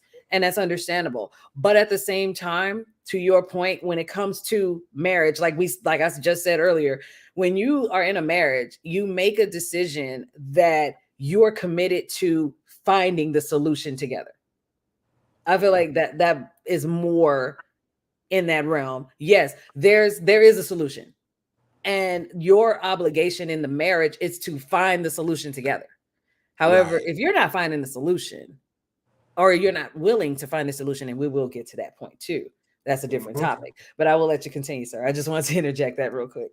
I know what I was saying was people always look for a way out. When things get hard, they Mm, try to leave. And you can't do that in a marriage.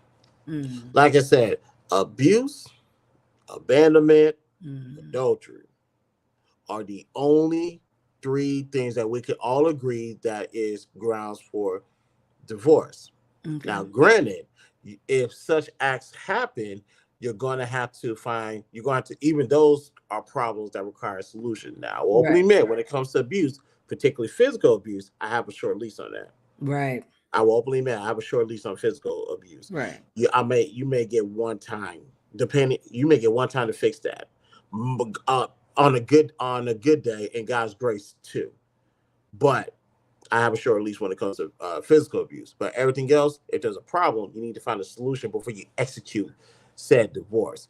Because they forgot to take out the trash is not grounds for a divorce. Right. Because she decides to wear, because she believes you need to wear a pink shoe with the pink shirt and the white pants. I promise you, I'm not speaking from experiences. I swear to God, that's not grounds for divorce. Right. If you there is a problem, it's okay to say, "Hey, baby, let me talk to you real quick. I see what you want to do. I have a problem with it. Here's why I have a problem with it. Is there any way we can meet in the middle? Like instead of me wearing hot pink, let me wear let me wear something in between, a little bit light pink or something. Let me wear a tie, tie with the white button down shirt and a suit, or probably a powder pink shirt with a black tie, black slacks, all the other stuff. I used to work over at Men's Warehouse. Please forgive me. So there's other compromises that you can find. There's solutions. There's always a solution to your problem. But the problem is that people tend to run away from a marriage like they were dating. Yes, No, I do agree you with are that. in you are in a different level of commitment. I do agree with You're in that. a concrete commitment. If you think it's easy to leave your marriage, there's not the right water, mud, chemical mix to make the right cement. To think Mhm. that it's okay for you to get up and leave. Yeah. And Something's even missing. then, like you say, there's always a solution. That solution can be leaving. But At that, times, like you said, there has to be valid reasoning behind it too. And that's right, understandable. Like, because especially when it comes to the point of adultery, it's like, first of all, you already made the decision that something here is not, so I don't have something here and I have to seek outside to find it. And then on top of that, at that point, you're taking that person, your significant other's well-being, health out of the equation too. Because wherever hmm you're going, whoever it is, wherever you've been, that is something you bring into the house. Now you're just saying I right. don't even care about you anymore. Like that's You made I a mean, problem. I'm You made a throwing a problem. word here, but it's like chemical warfare almost. Because it's No, like no, if you're you're absolutely not right. being safe, and if you're You not made the caring problem much about worse. what you're bringing home from somewhere else, yeah, it's like, yeah, definitely that's one of those things too. But yes, anyway. No, I'm saying whoever that is, you made a problem much worse Right. by putting them in danger, especially when you promise this individual a monogamous relationship, meaning there is no third party coming into the bedroom. Right. So If that's your, of course, if that's your if that's agreement, your arrangement, yeah. if you promise a monogamous relationship, Right. you need to give that person a monogamous relationship. I won't get into the other thing because that's something from my side of YouTube, and I don't think that's appropriate for this conversation. And I'm not very well versed in that kind of conversation to even give any point on that. I don't like talking about things I don't have my own personal knowledge on, but Mhm. especially to a wide audience of people. But yes, I agree with you. If you have made the commitment that it's going to be monogamous, meaning it's between you and that one other person, and you made a decision outside of that one person to bring more people in, that's an issue. Yes. Right, 100%. Yes. But yeah, ladies and gentlemen, that is the difference between, see, boyfriend and girlfriend. There's no real obligation. Matter of fact, you can make the argument there's no such thing as boyfriend girlfriend. There's no such thing as dating. It's just simply the courting stage. But one thing I tell you is this: with the titles of boyfriend and girlfriends, you need to understand that is a temporary period because you need to transition from a boyfriend to a husband, a girlfriend to a wife, and that requires adults to handle those situations together, never separate. I agree. I do agree. um, oof, man. Like I said, Oh, y'all, I hope these conversations we're having, like I said, and, I put the trigger warning out in the beginning. So, and real quick, actually, real quick, before we get to the next one. Also, other signs to leave: ignoring or dismissing concerns, refusing to make an effort. Only one making an effort, it becomes dangerous. Like I said, if there's a problem and one refuse to fix it, or they're not putting on effort to fix it, go ahead and get out of there.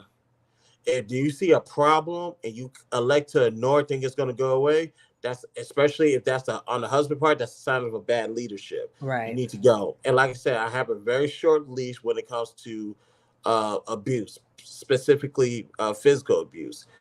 If it becomes dangerous and you fear for your livelihood, that person's livelihood, or anybody else's, it's time to pack up and leave. Yep. Absolutely. Absolutely. And I'm wondering, I'm getting my brain together. I'm trying to figure out if I do want to touch on the ignoring or dismissing concerns a little bit more, but I think you already covered that pretty well. So yeah, we can move on, right? We can move No on problem. to our final point, which is how to improve the relationship. So, as we've talked about tonight, and I know it's kind of bounced here and there. I feel like we've been mostly on topic, but I know it kind of bounces here and there. So, first of all, thank Man, everybody for being here with us we the tonight. best. We did the best. We the best duo out there. So you did a great job. Don't Oh, well, worry about thank you. I appreciate that. But yeah, I think we did great as well. We're doing great. But I also just, want to point out the fact that, a lot of the conversation is talking about, the fact that I feel like a lot of people are bringing a lot of negativity into their relationships, or it's also a matter of when negativity enters the relationship. And I believe you touched on this. Well, not believe you did touch on this a bit as well. When negativity enters a relationship, a lot of us just don't know how to address it. And we feel like, okay, the first sign of something is wrong is that's the sign to just pack up and leave. And instead of, like you said, when their commitment is made, it's okay, I'm making a decision that I'm going to find a way to make this work. So a few of the ways, as you can see on the screen now, how to improve your relationship. First and foremost, you have to determine, is it even worth saving? Like Chris said earlier, there's a difference between being put in a dangerous and detrimental situation and he just does or she just does things that annoy me a little bit. Those are different things. If you are at a point where you feel if anything happened to that person or you, or something can happen to you that can cause some kind of detriment to you, whether it be financially, physically, emotionally, or whatever, that relationship is not worth the time to try to save yourself. However, if you and your significant other feel like you're just not seeing eye to eye on a particular topic and you just want to find that clarity, find that compromise, that's what you do. Like Chris said, you find the solution, you find that compromise. And that leads us to that next point. When you figure out, is it worth saving? You first of all got to figure out what's actually wrong. What is actually wrong in the relationship? Is it just that what you're telling each other is just not being clear? Is the person not, is the person just completely ignoring your personal needs? Is the person not taking into consideration things that you feel are necessary to add to the relationship? Are you not taking into consideration things that are necessary to add to the relationship? So what is it exactly that is causing the break? As my husband pointed out earlier, what causes the break in the communication? What causes us to feel as if there is something that needs to be fixed in general? And then, Chris, you touched on this earlier, and I do want to go back over it a little bit more again. And I kind of want you to do that. The part about interdependence. And you said earlier, we, with a lot of these relationships, when we, and my friend mentioned it earlier as well, there's a point in relationships where we are taught to look for somebody to do all these things for us. And yet there is no accountability being taught to us, as well as we're not learning, okay, how do I do this in addition to you, instead of how do I do this because you're doing this for me, if that makes sense. So I would like you to, again, just kind of reiterate what interdependence was once again, please. Interdependence is the opposite of independent, ladies and gentlemen. With being And independent, you're doing codependent. right. Well, you're just doing everything on your own. When it comes to that, like you hear about this is mostly, if I had to choose like who mostly has this issue, well, it's a two-way street, so we don't have to do that. When it comes to when you're by yourself and you're doing everything on your own, you're paying your bills, you're doing your own grocery, you're fixing all the stuff around the house, and you're doing that. That's cool when you're doing that by yourself because you're an adult. You have to do that by yourself. Now, what happens when you come in a relationship? Mm-hmm. When two independent people come in a relationship, that relationship is probably going to last just about as long as a 1990s Mike Tyson fight. First round out. Yeah. Because relationship is the foundation relationship is you guys working together, and you guys have to be on one accord. Mm-hmm. If I have a puzzle, like if I have one puzzle piece, it has to match your puzzle piece so we can stick together. When what Because let's say if with me being it, let's say if how can I let me give a good example. I mean, a puzzle piece example is really good because, as on its own, a puzzle piece has its own identity. It Hmm. exists in its own little space. It has its own coloring, its own shape. Yet, when all the pieces come together, they form a group picture. So even if you only had two puzzle pieces and you put them together, these are the puzzle pieces. And if you put the pieces together, they still form the picture, but they can't exist independently on their own. They can't exist on their own. But when they come together, that they still have their own space to exist, but they exist together in the same space. Hmm. So, like you said, there's a difference between independence, interdependence, and codependence. So, yeah, the independence, like you said, is I'm doing everything on my own. I don't need nobody to do anything. Because personally, and I'll say it because I feel like you were going here. I'll say it for you if this is where you were going. I personally cannot stay. I do not like the phrase independent, strong, insert racial profile woman. I do not like those phrases because I feel when once that entered our realm of understanding or what entered that realm of vernacular, that has placed us in this space of now separating ourselves subconsciously from looking to find that interdependence with that other person. Because we have this, it's kind of like we switch from a 1950s 1960s mindset of woman depends on man and that's it.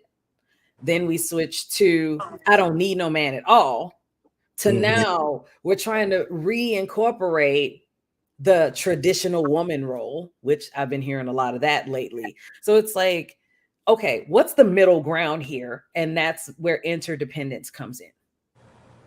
Right. No, 100%. Actually, I can't even put it any better than that.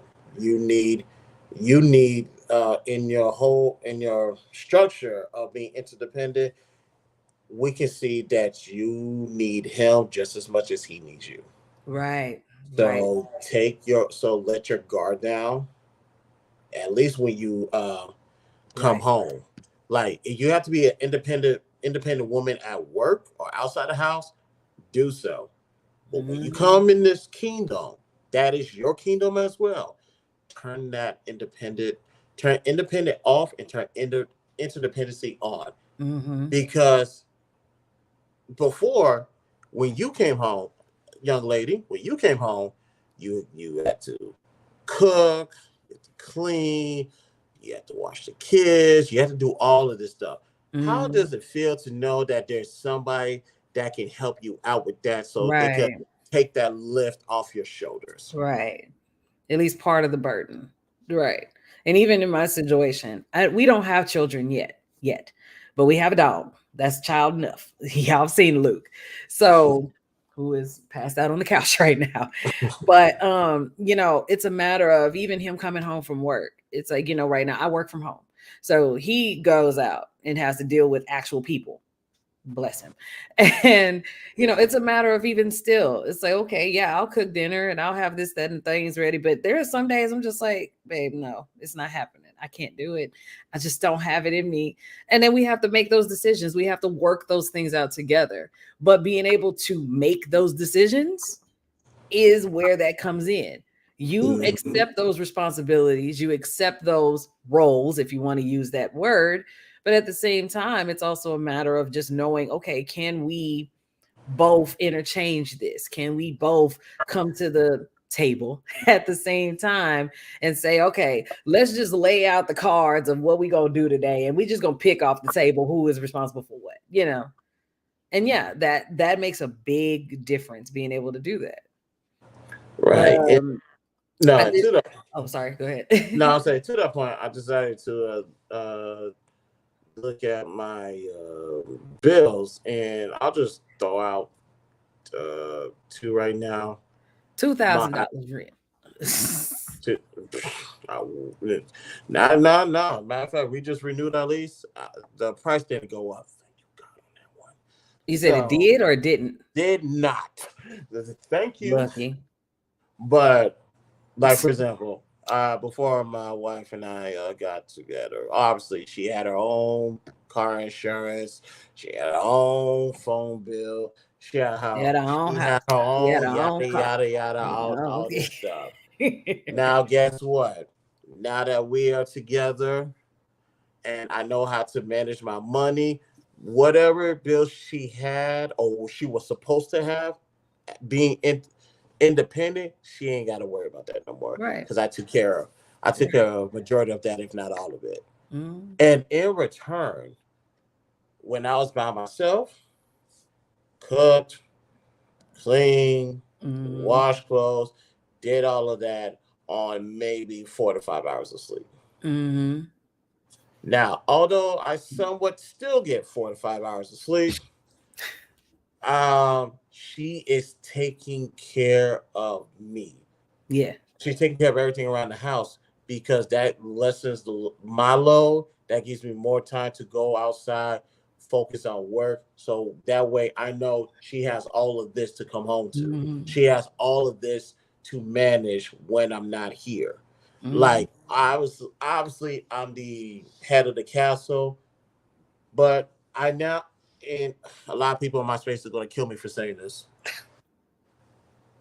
She's the manager of this house. She literally dictates.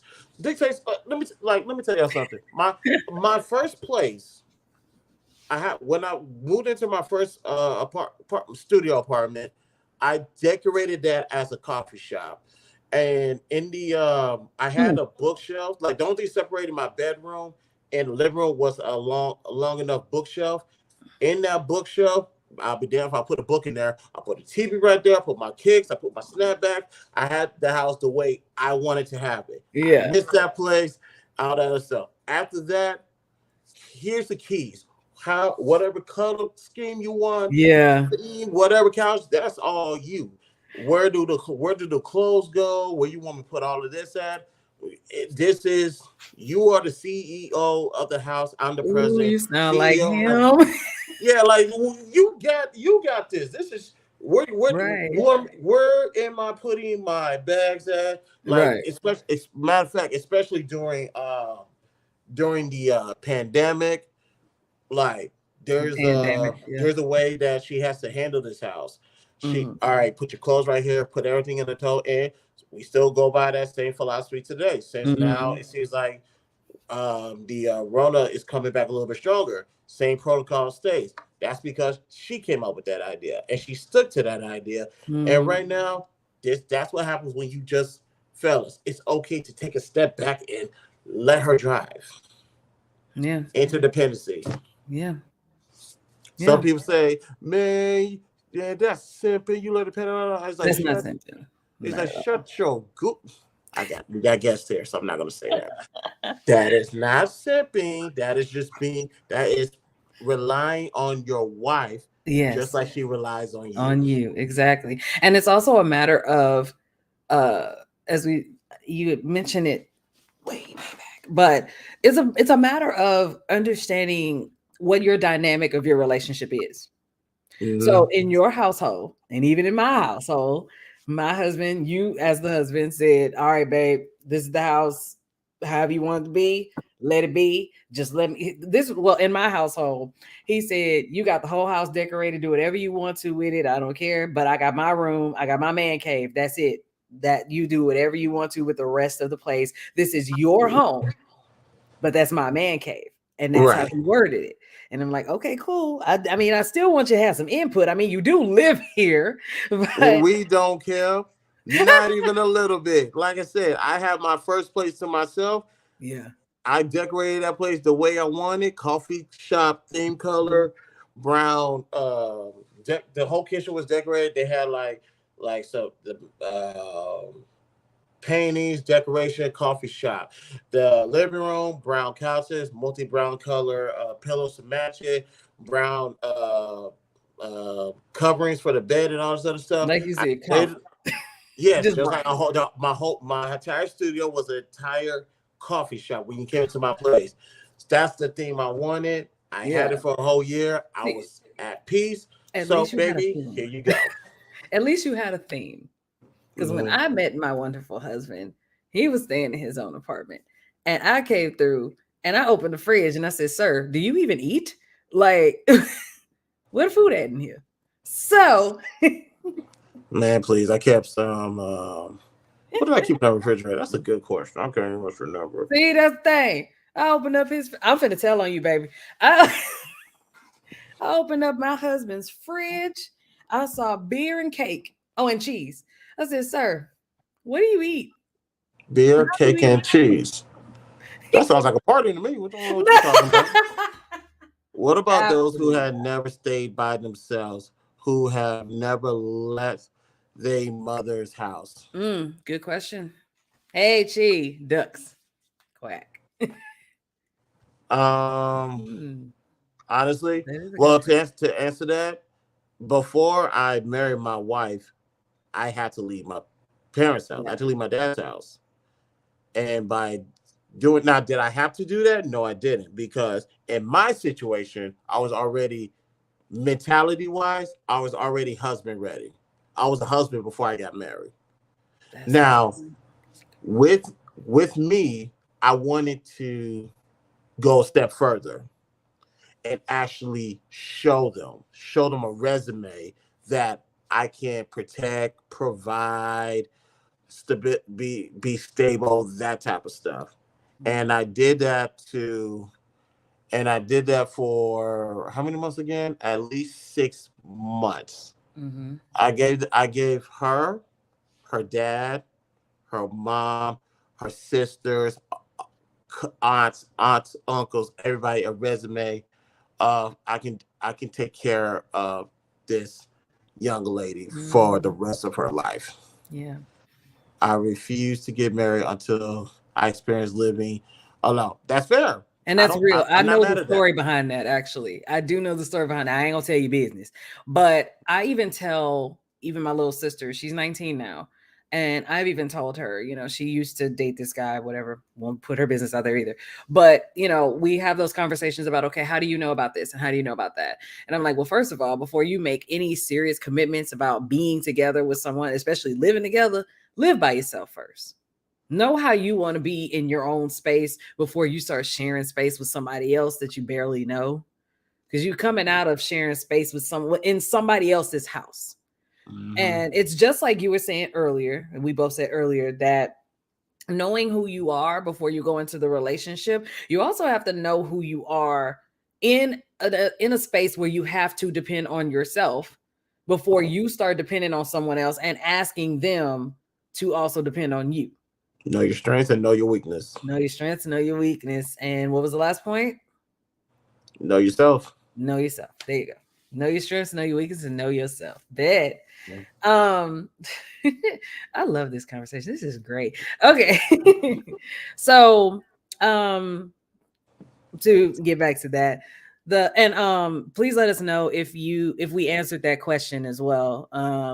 For those who have never left their mother's house, please let me know if we actually answered that question for you. But And before we get to the next part, yeah, for go ahead. those who have not, I have created my own financial matrix, is what I call it.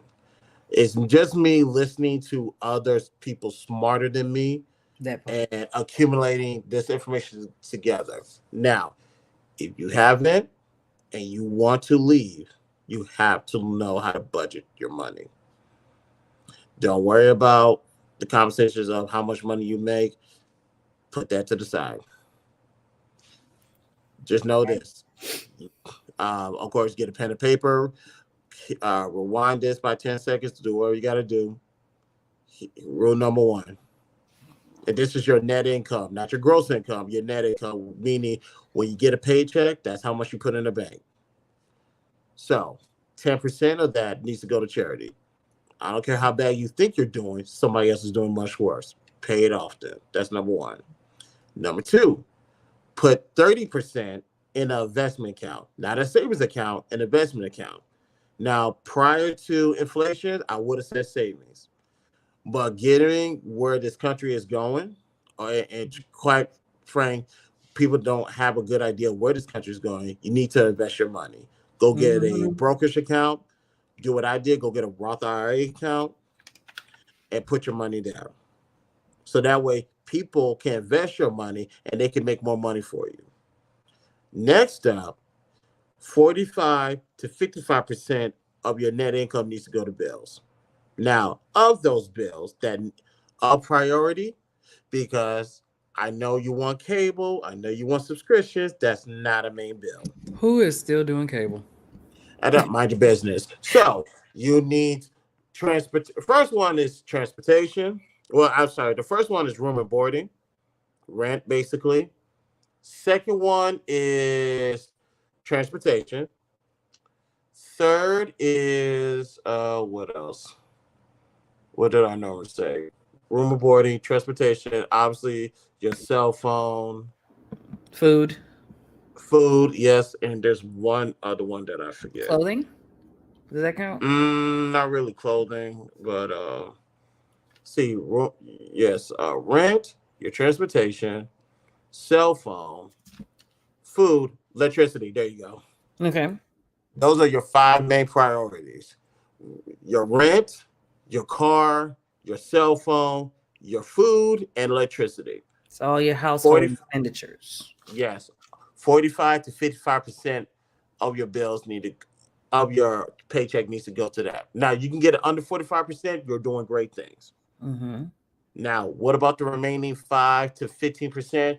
Mm-hmm. That's your pocket change. Now, there's a cable, there's subscriptions, there's you want to buy some new clothes or whatever it case to be. Go right ahead. Go right ahead, because that's your 5 to 15%. Because you handled your business beforehand. ten Right. percent went to charity, 30% went to investment account, 45 to 55% went to your bills. Now your chump change is your chump change.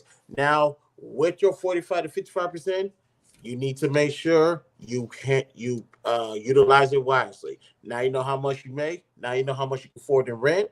So now you know where you can live. Right. So Right. before you take that step and move out, there goes your safety net. There you Start go. planning right now and start preparing to exit. Beautiful. Whew, that was a necessity. I need that now. Uh, I mean, we good, but it's Uh, beautiful to hear that. And I also want to point out something that you said. You listen to people who are smarter than you. Hi, that's my little sister. I'm gonna call you out. That's my little sister. Um, what did I miss, girl? I'm about to give you some game. We're gonna give you some numbers after we get off this live. Anyway, sermon. A sermon is basically what you missed. yeah, basically. Oh dang it. Took me off my point. But yeah, you mentioned listening to people who are smarter than you. Mm-hmm.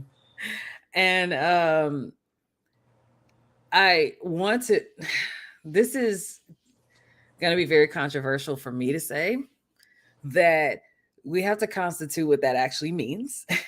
Because we listen to a lot of people and we believe that a lot of people have something that's actually something worth saying. And man, I don't really know how to tell you how to find the I right got. people to listen to. Oh, I got you on that. Because I was going to say the people that I always listen to are the ones that, like you, for anybody on my side who is not familiar with Chris's work, please go back in time and look at his stuff, because just like I do, he pulls up research, he has receipts, so he has the receipts, and that's one of the things that I 100% look for is the receipts, the tangible evidence, and showing me that you're not just spitballing because you this is how you feel about it. You're giving me actual information that I can look up and verify on my own. So that to me is when I say I'm looking and listening to people who are smarter than me in these situations, which is another reason why I asked Chris to do this live with me in the first place. Is, I want people that are going to help make me think.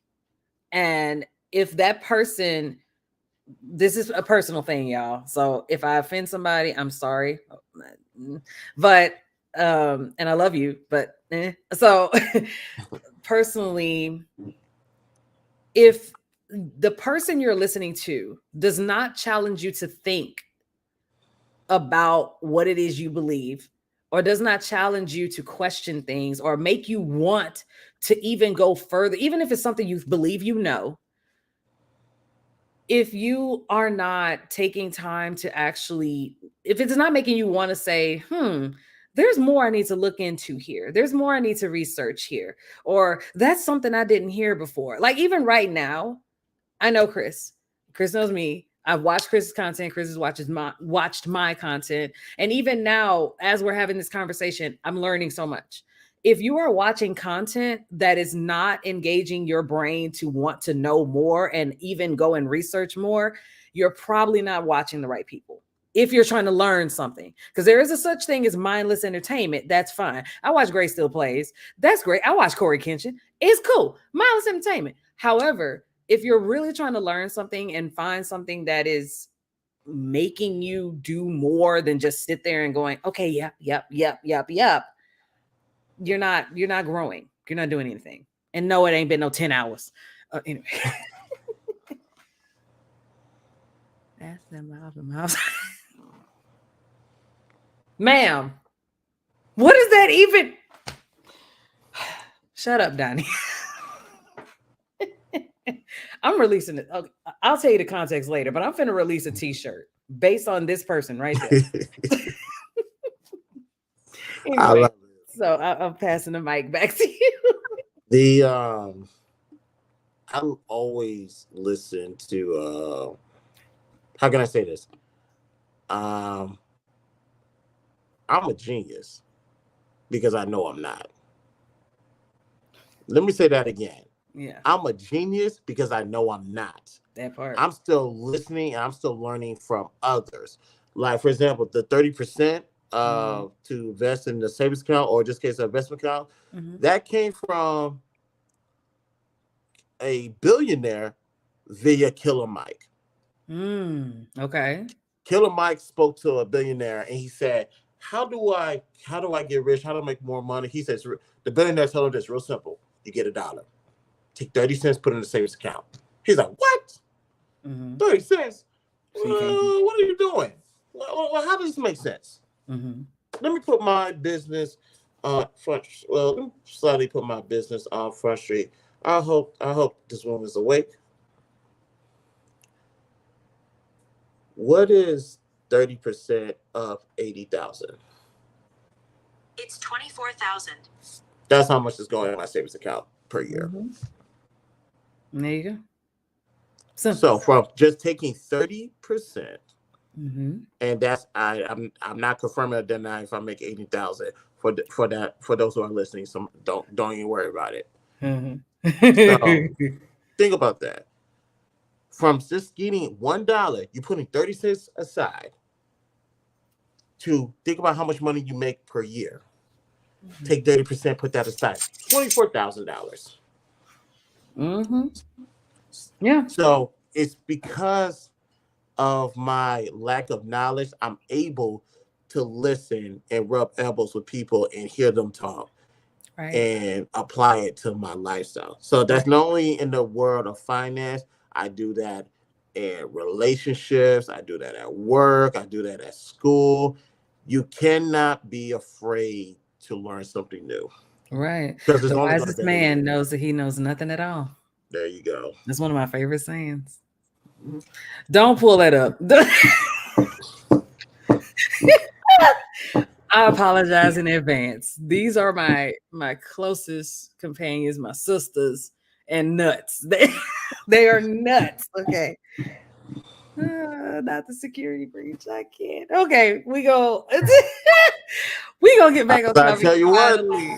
We gonna finally get to these last 2 points because she right. After today, after that, we about to be going for 10 hours for real. No, but so so hopefully those pointers that we gave help y'all as well. But we were on the topic of for those who are new in the chat and didn't see what was going on yet. Right now we're talking about, well, for those who are joining late and want to, don't really know the full coverage of what we're talking about. The conversation is your relationship healthy? So we went over a few pointers. We talked about where we are as far as relationships today, and we talked about signs that show you when your relationship is unhealthy. If you are exhibiting or witnessing these different things, you're good. When you're exhibiting or witnessing these different things, this is how you know that there needs to be some changes made in the relationship. However, if of course it gets to a certain point where your relationship, it seems like it's becoming dangerous, or it's becoming to a point where there's nothing else you can do about it. If there's abuse that enters the relationship, and we covered the many variations of abuse. If there's a point where you're being ignored, you're being dismissed, or even if you're at a point where this just you're the only one making an effort to try to do it, or nobody wants to make an effort to fix things, that's how you know that the relationship has run its course and it's time to deuce out. But right now, we are at a point where we are talking about when you're at that point where you're having these issues, but you still see that there is a point that it can be fixed and there is something worth salvaging here. We'll talk about how to improve it. Of course, the main thing is identifying what's wrong in the relationship, first of all, then determining, okay, is this worth saving? Is it worth working through, depending on what is wrong? We'd explained also what interdependence is in the relationship, and being able to, yeah, there you go, and being able to see who you are outside of the relationship as well as in the relationship, to be able to realize, okay, if we're going to fix this, where am I standing and where do we stand together? So our final 2 points are when you're coming to a point that you feel like you want to resolve the issues and you want to salvage your relationship and actually fix anything that you find to be negative, be honest with each other. Honesty is the best policy.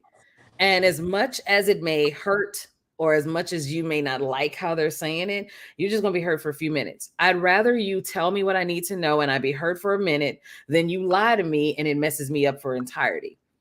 My husband is very, very blunt about everything. And so, in that, we're able to, and he's very, very brutally honest, annoyingly so. So, we're able to address those situations in a very open way because it's not like he's just, oh, I just don't care about your feelings or anything. It's not like he's not sparing my feelings, but at the same time, he doesn't feel it's a necessity to spare my feelings because it's like, I love you, so I'm going to tell you what is necessary to know. And a lot of times, to show you I love you sometimes means I'm going to hurt you, even if it's not my intention. Unintentional hurt is one thing, intentional hurt is different. But when somebody loves you, they might hurt your feelings because they want you to see the reality so that you are becoming a better you in that situation. So honesty is one of the, like, a big, big component, of course, if you're trying to improve your relationship, because you want them to know what's really wrong and what's really going on and know the truth. And finally, there's a point where you might even have to take some time apart. And I'm not saying, it's one of those break up to make up type of situations. Sometimes you need space. Sometimes you need to be able to be in a capacity where you can just breathe and not be in the same realm, not be in the same room. Sometimes it might be the same room. Sometimes you can have to leave the house altogether. Sometimes it just has to be that way. And you have to take that time away to be able to see each other outside of the pain and outside of the pain point. Sometimes taking yourself out of the situation helps you see things a little more clearly. Taking yourself away from the point helps you to just be able to itemize, okay, here's what happened. Here's what I want to happen after the fact. Here's what I did to add to what happened. So being able to take yourself out of the moment, being able to take yourself out of the situation and out of the space, a lot of times can be very helpful to resolving your relationship. But that also just kind of depends on the dynamic of your relationship and how y'all both work those things out together. Like I said, taking space away from each other could be just as simple as being in different rooms. But sometimes if you got to leave the house altogether, you got to do what you got to do. You're muted. My bad. And with that, it's like, I know some people talk about always being together, working together, that type of stuff. Make some space. It's okay because I need time to actually. What's going on with my computer screen? Okay. I need time. I need a break because I want to miss you. I want to actually. I have no choice but to miss you. I gotta go provide for the house. But with me being out there, it's giving. You will be surprised of how you're just letting things grow. Like if you're always together, there's really no room for something to grow. Right. Really no room. You got to make space because when you do that, there's something that's being created. There's something that's being curated. And for some reason, the further space you get, the more you miss each other and the more y'all come back together, the more it's magical, the more it's just like you stepping into a brand new car every single time. It's just like gardening. When you're planting seeds, you give each seed their space. And you may think this tiny little seed needs, I'm trying to keep one seed over here and one seed over there, right? And you may think they're so tiny. Why do they have to be so far apart? But when it grows, like you said, the more room it has, the more it has to flourish in. So at the same time, in that same breath, you know, giving each other that space, you're allowing that to flourish. You're allowing those feelings to air out too. Because if like it's it's also the same thing as like being stifled in that situation. Like you know how sometimes they say the air is stuffy, you need to clear the air and things like that. A lot of times, my husband and I, not in arguments or anything like that, it's just sometimes we feel those energies come through and we have to like light an incense, open a window or something because we're like, yeah, we just got to clear the air in here. Because it just feels Right. like something needs to change, something needs to be different, you know? So yeah, giving each other that space is a necessity if that is what works in your relationship, depending on how far apart you need to be. But yeah, so with all that being said, what are your final thoughts on tonight's topic, Chris? And also, I want to apologize, ladies and gentlemen. I just queued up the IG live. We are live on Instagram. Oh, That should have just hit me to start that first, but my bad. Salute to Mr. Logic. I see you in the chat. I appreciate you, OG. Thank you for pulling up. what up, IG fam? The my final thoughts on everything is we cover a lot about when it comes to unhealthy relationships. Like I told everybody, because of this, I didn't know there was a word for what I was guilty of doing Mm, previously. mhm. I breadcrumbing. This is a new word for me. Yeah. And yes, I have been. I can say this now because I know she's taking a shower. She can't hear me. I know I've been guilty of being that breadcrumber. It's just me being, just my spirit, my personality. Mm, It's just this is who I am. Generally, I'm not trying to be flirtatious. mm, I'm not trying to get involved with anybody. This is just me being me. But at the right. same time, I'm in a relationship right now. I'm in no, more Mhm, than a relationship. I'm in a marriage right now. mhm. And the shower just cut off, so let me choose my words carefully. Um, I'm in a relationship right now, so I gotta make sure that I conduct myself in the proper way Right. to let people know. The number one, I bring this is to honor, bring respect to my wife, but this is also let everybody know, hey, um, whatever you think is going to happen, it's not going to happen. Right. And I'm making that very clear right now, and I'll make sure I go the extra mile to make sure that it's clear that no, I'm good. Right. I don't want to do all that. Right. So thank you for doing this topic because, like I said, this is a new. I learn something new every day. Breadcrumbing is Right. a thing. So, like I said, to those on YouTube, don't you use this as a buzzword. I better not see this where roaming the YouTube streets. Oh, I'm going to flag your channel. I promise you on that. Not on my side, on his side. My side too, I guess. And speaking of learning things, like I said, when it comes to the numbers and the breakdowns, you're gonna have to send me the link to that video because I do want to watch it. But also, Chris mentioned earlier, I'm not sure if how many people have heard it, but he has a series talking about marriage. So he does have a whole marriage series where he goes into the Mhm. breakdown of what, how to get yourself basically prepared to be a married person. So that's definitely on my list of binge watching because like I said, I have been binge watching your content. And it's also the fact that you've been live like every 3 hours. So I've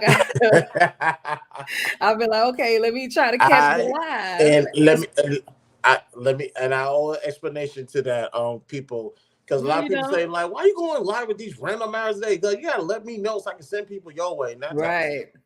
Now here's where I get this wrong because I initially didn't do this when this gentleman told me to do it Mm, because I didn't see how that was going to be possible. Um, Let me not name drop. He's well known, very famous now, you social can tell media me later. famous, all that stuff. I'm not going to say his name. Who? You can tell me later. Yeah, later, much later. But he said, like, pull out your phone, do your video, do your content, talk about it, upload it. Boom. You got Mhm. your views, you got your whatever the case may be. You just waiting once a week to talk about something, if that. Like, no, you got something on your mind. put it out there right there. Now it's like 8 to 10 minutes. Now you see me, I do like 20 or 30 minutes because I got a lot to talk about Yeah. and I got a lot of things on my mind. And then it helps when people join the conversation too, and they add to it. So it's like, yes, and I definitely appreciate people joining me on the lives.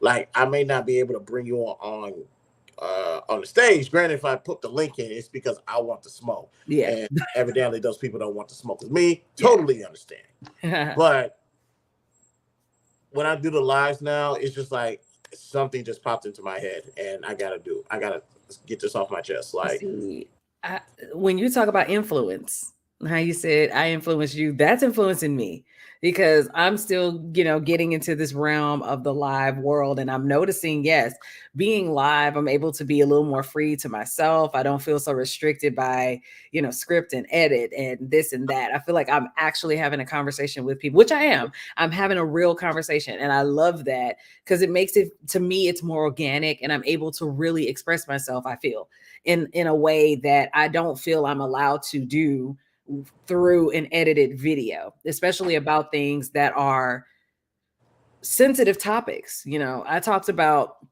my abuse as a teenager, and it's like, how do you really portray that in an edited video without it feeling like you're manipulating people's emotions? You know what I'm saying? Like, and I know it's a way to do it, but when you're candid about it and you're just talking about things that are in your head at the time, it comes out more naturally. And it's also the matter of, for me, I'm in the same space. I'm like, I have so many things that are roaming in my head, but it's also a matter of, okay, I have to allow myself to just pick up my phone and be like, okay, this is what I was thinking about today, y'all. And it's yeah, I'm gonna get there. yeah, because I don't do it. I don't really do it on.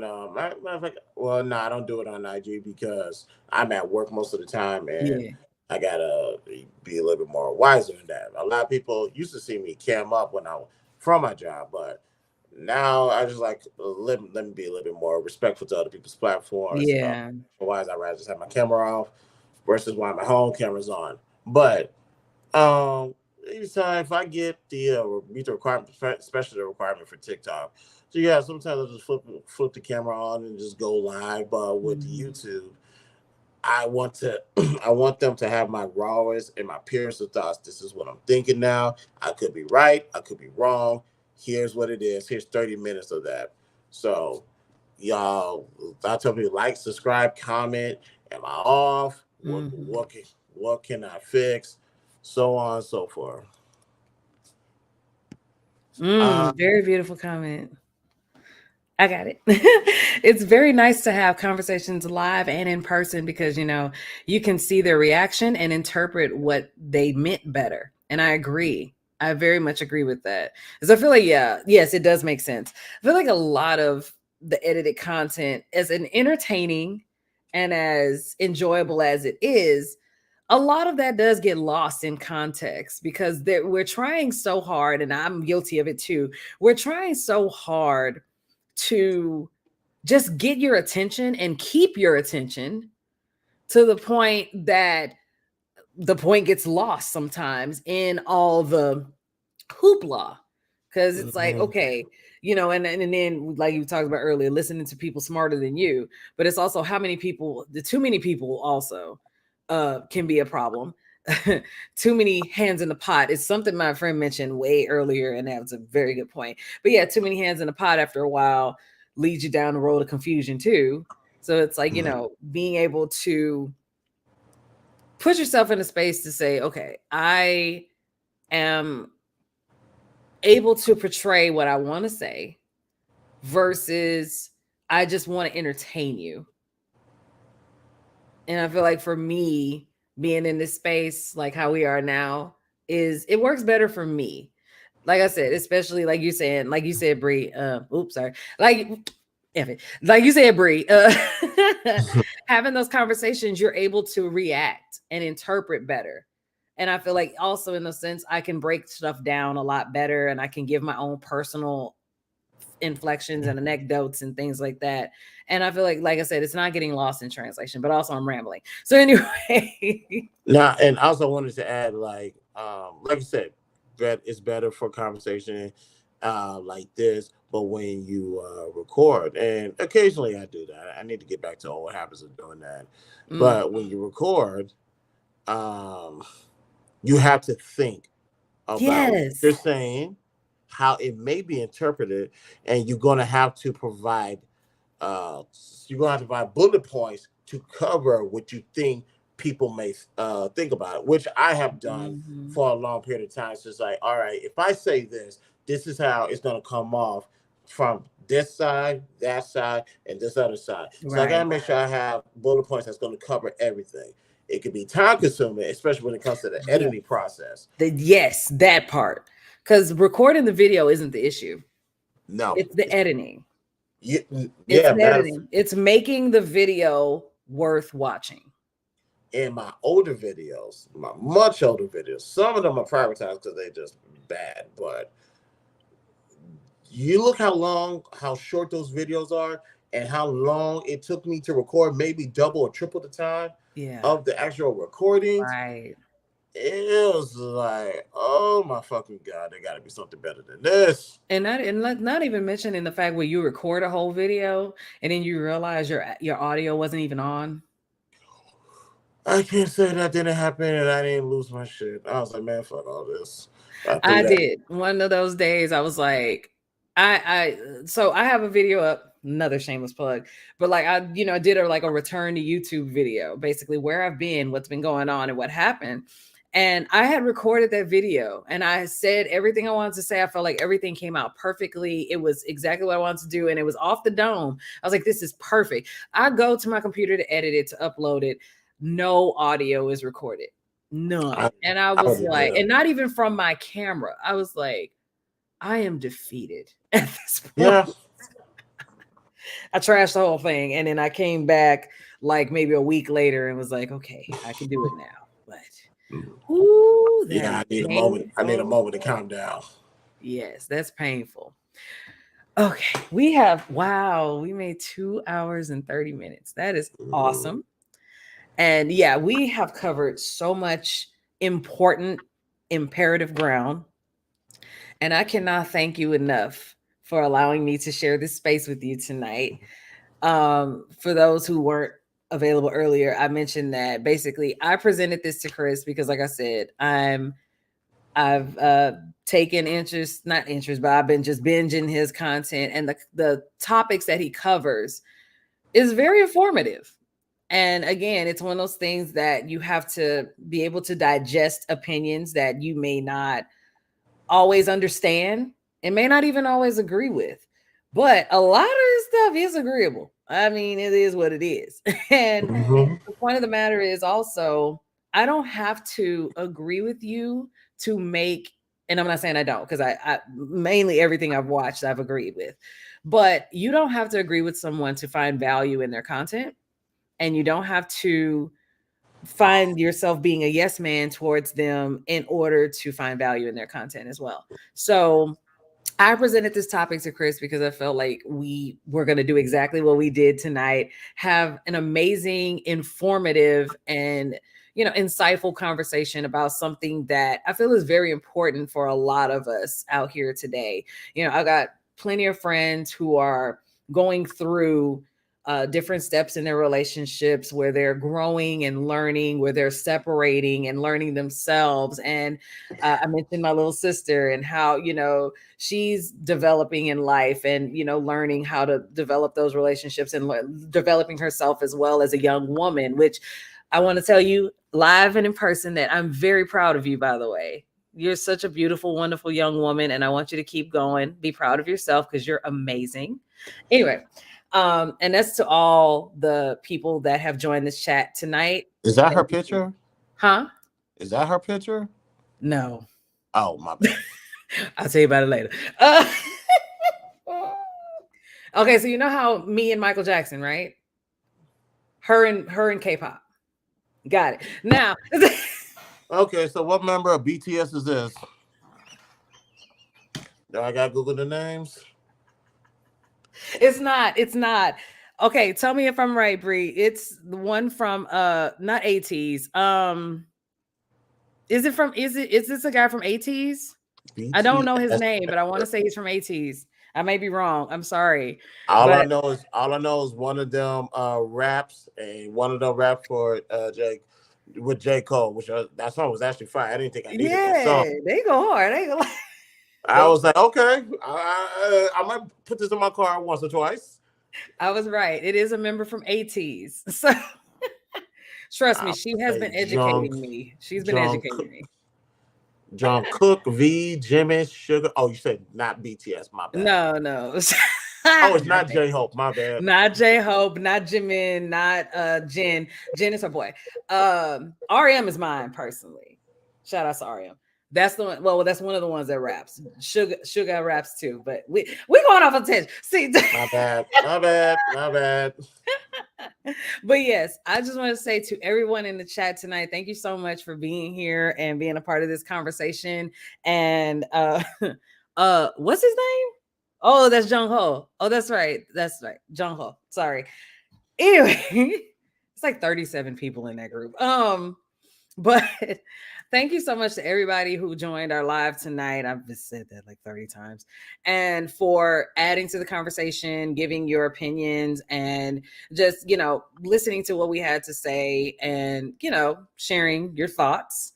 That's very important to me. And I know it's very important to Chris to be able to just be open like this with each other. So yeah, because I feel like we have learned a lot from each other tonight. I've learned a lot from the chat. I've learned a lot from Chris. So yeah, with that, I'm gonna say my little ending, and then I'm gonna let Chris take it and end it off. So basically, yeah, as he did, he linked my information in the chat box, so it is pinned. So definitely click that link, and you'll find everything you need to find me, my YouTube channel, my Instagram, Facebook, all of those, my socials. And also BPDSquared is a community as well as an advocacy for mental health. So we do take donations, and I also do have products for sale. So definitely check out everything that we have. On my side, I always mention on my lives that there is a resource page available if anybody in the chat or outside the chat is going through any kind of mental health crisis, or feel like there's something that they need to talk about that they need professional help with. Definitely check out the resources page on my website. You'll see it linked at the top, and it will say a button that says resources, and it will take you to different organizations that can cater to specific needs depending on your comfortability and who you feel is necessary for you to talk to. And yeah, make sure you subscribe to BPDSquared, follow me everywhere. And yeah, that's pretty much it. And I love you, sunflowers. And Chris. Yeah, and me. I am a sunflower as well, ladies and Yes, you are. gentlemen. So, like I said, Brenda, thank you, thank you, thank you. I was honored when you brought this to my attention. Like I said, ladies and gentlemen, like I said in one video, me being on YouTube is to show everybody what they think I cannot do. That not only I'm doing that, I'm doing it by myself, and I'm doing it with very little resources. This is currently being taken place on an iPad. I am controlling everything through a desktop computer. I currently on IG Lab right now. I'm what you see on growing up, what you saw on TV, like what you see in the movies. I'm doing all this right now with little to nothing. And look how far I came. That's because of her. That's because of her. A long time ago, she had a series on YouTube called I Hate It When That Happens. Yes, I remember that. I hate when people do that. I hate when people do that. I'm sorry. I'm bringing it back. She had that series going, and I was like, just open the laptop, open or to get the web camera, and just go. So the success, the videos, we having almost 400,000 views. I got 62,000 on one of those views on one of the videos of me doing those long editing process. My highest stream is with Angry Man, who is a curator of the Black Manosphere. I owe that to her. I'm not here if it's not for her. So, Brenda, I want you to hear me say this. I love you. Thank you for pushing me to being here. I owe you. I owe you this. Oh my gosh. So I just wanted to tell you that. Thank you so much. Now, ladies and gentlemen, thank you for tuning in. On your way out, do me a favor, like this video, subscribe to my YouTube, subscribe to Brenda's YouTube as well. Yeah, Follow us subscribe on to our. my channel so I don't cry. Yes, let's not do that. Follow us on our social media accounts. Links are located in the description. $sign the Mhm. BTSI shows the Cash App. And Participate. $sign the BPD squared. I'm on Cash App. BBD Squared. Participate, waive all rights and privacy. We're on the road to 1,000 subscribers, ladies and gentlemen. Once we reach that goal, one lucky person is gonna get $100 when we do our Cash App giveaway.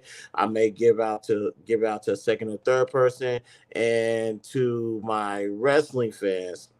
We may or may not do a watch party this Saturday for Payback. It's still up in the air.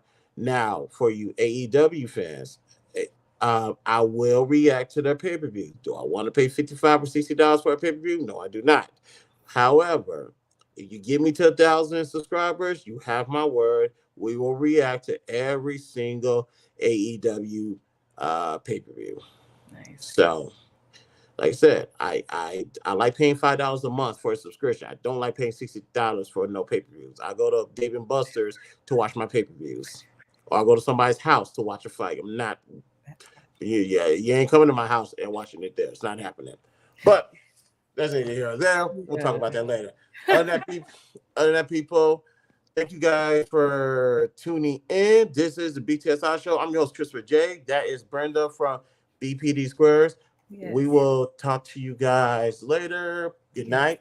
Peace out. Peace out. Love you. Mwah.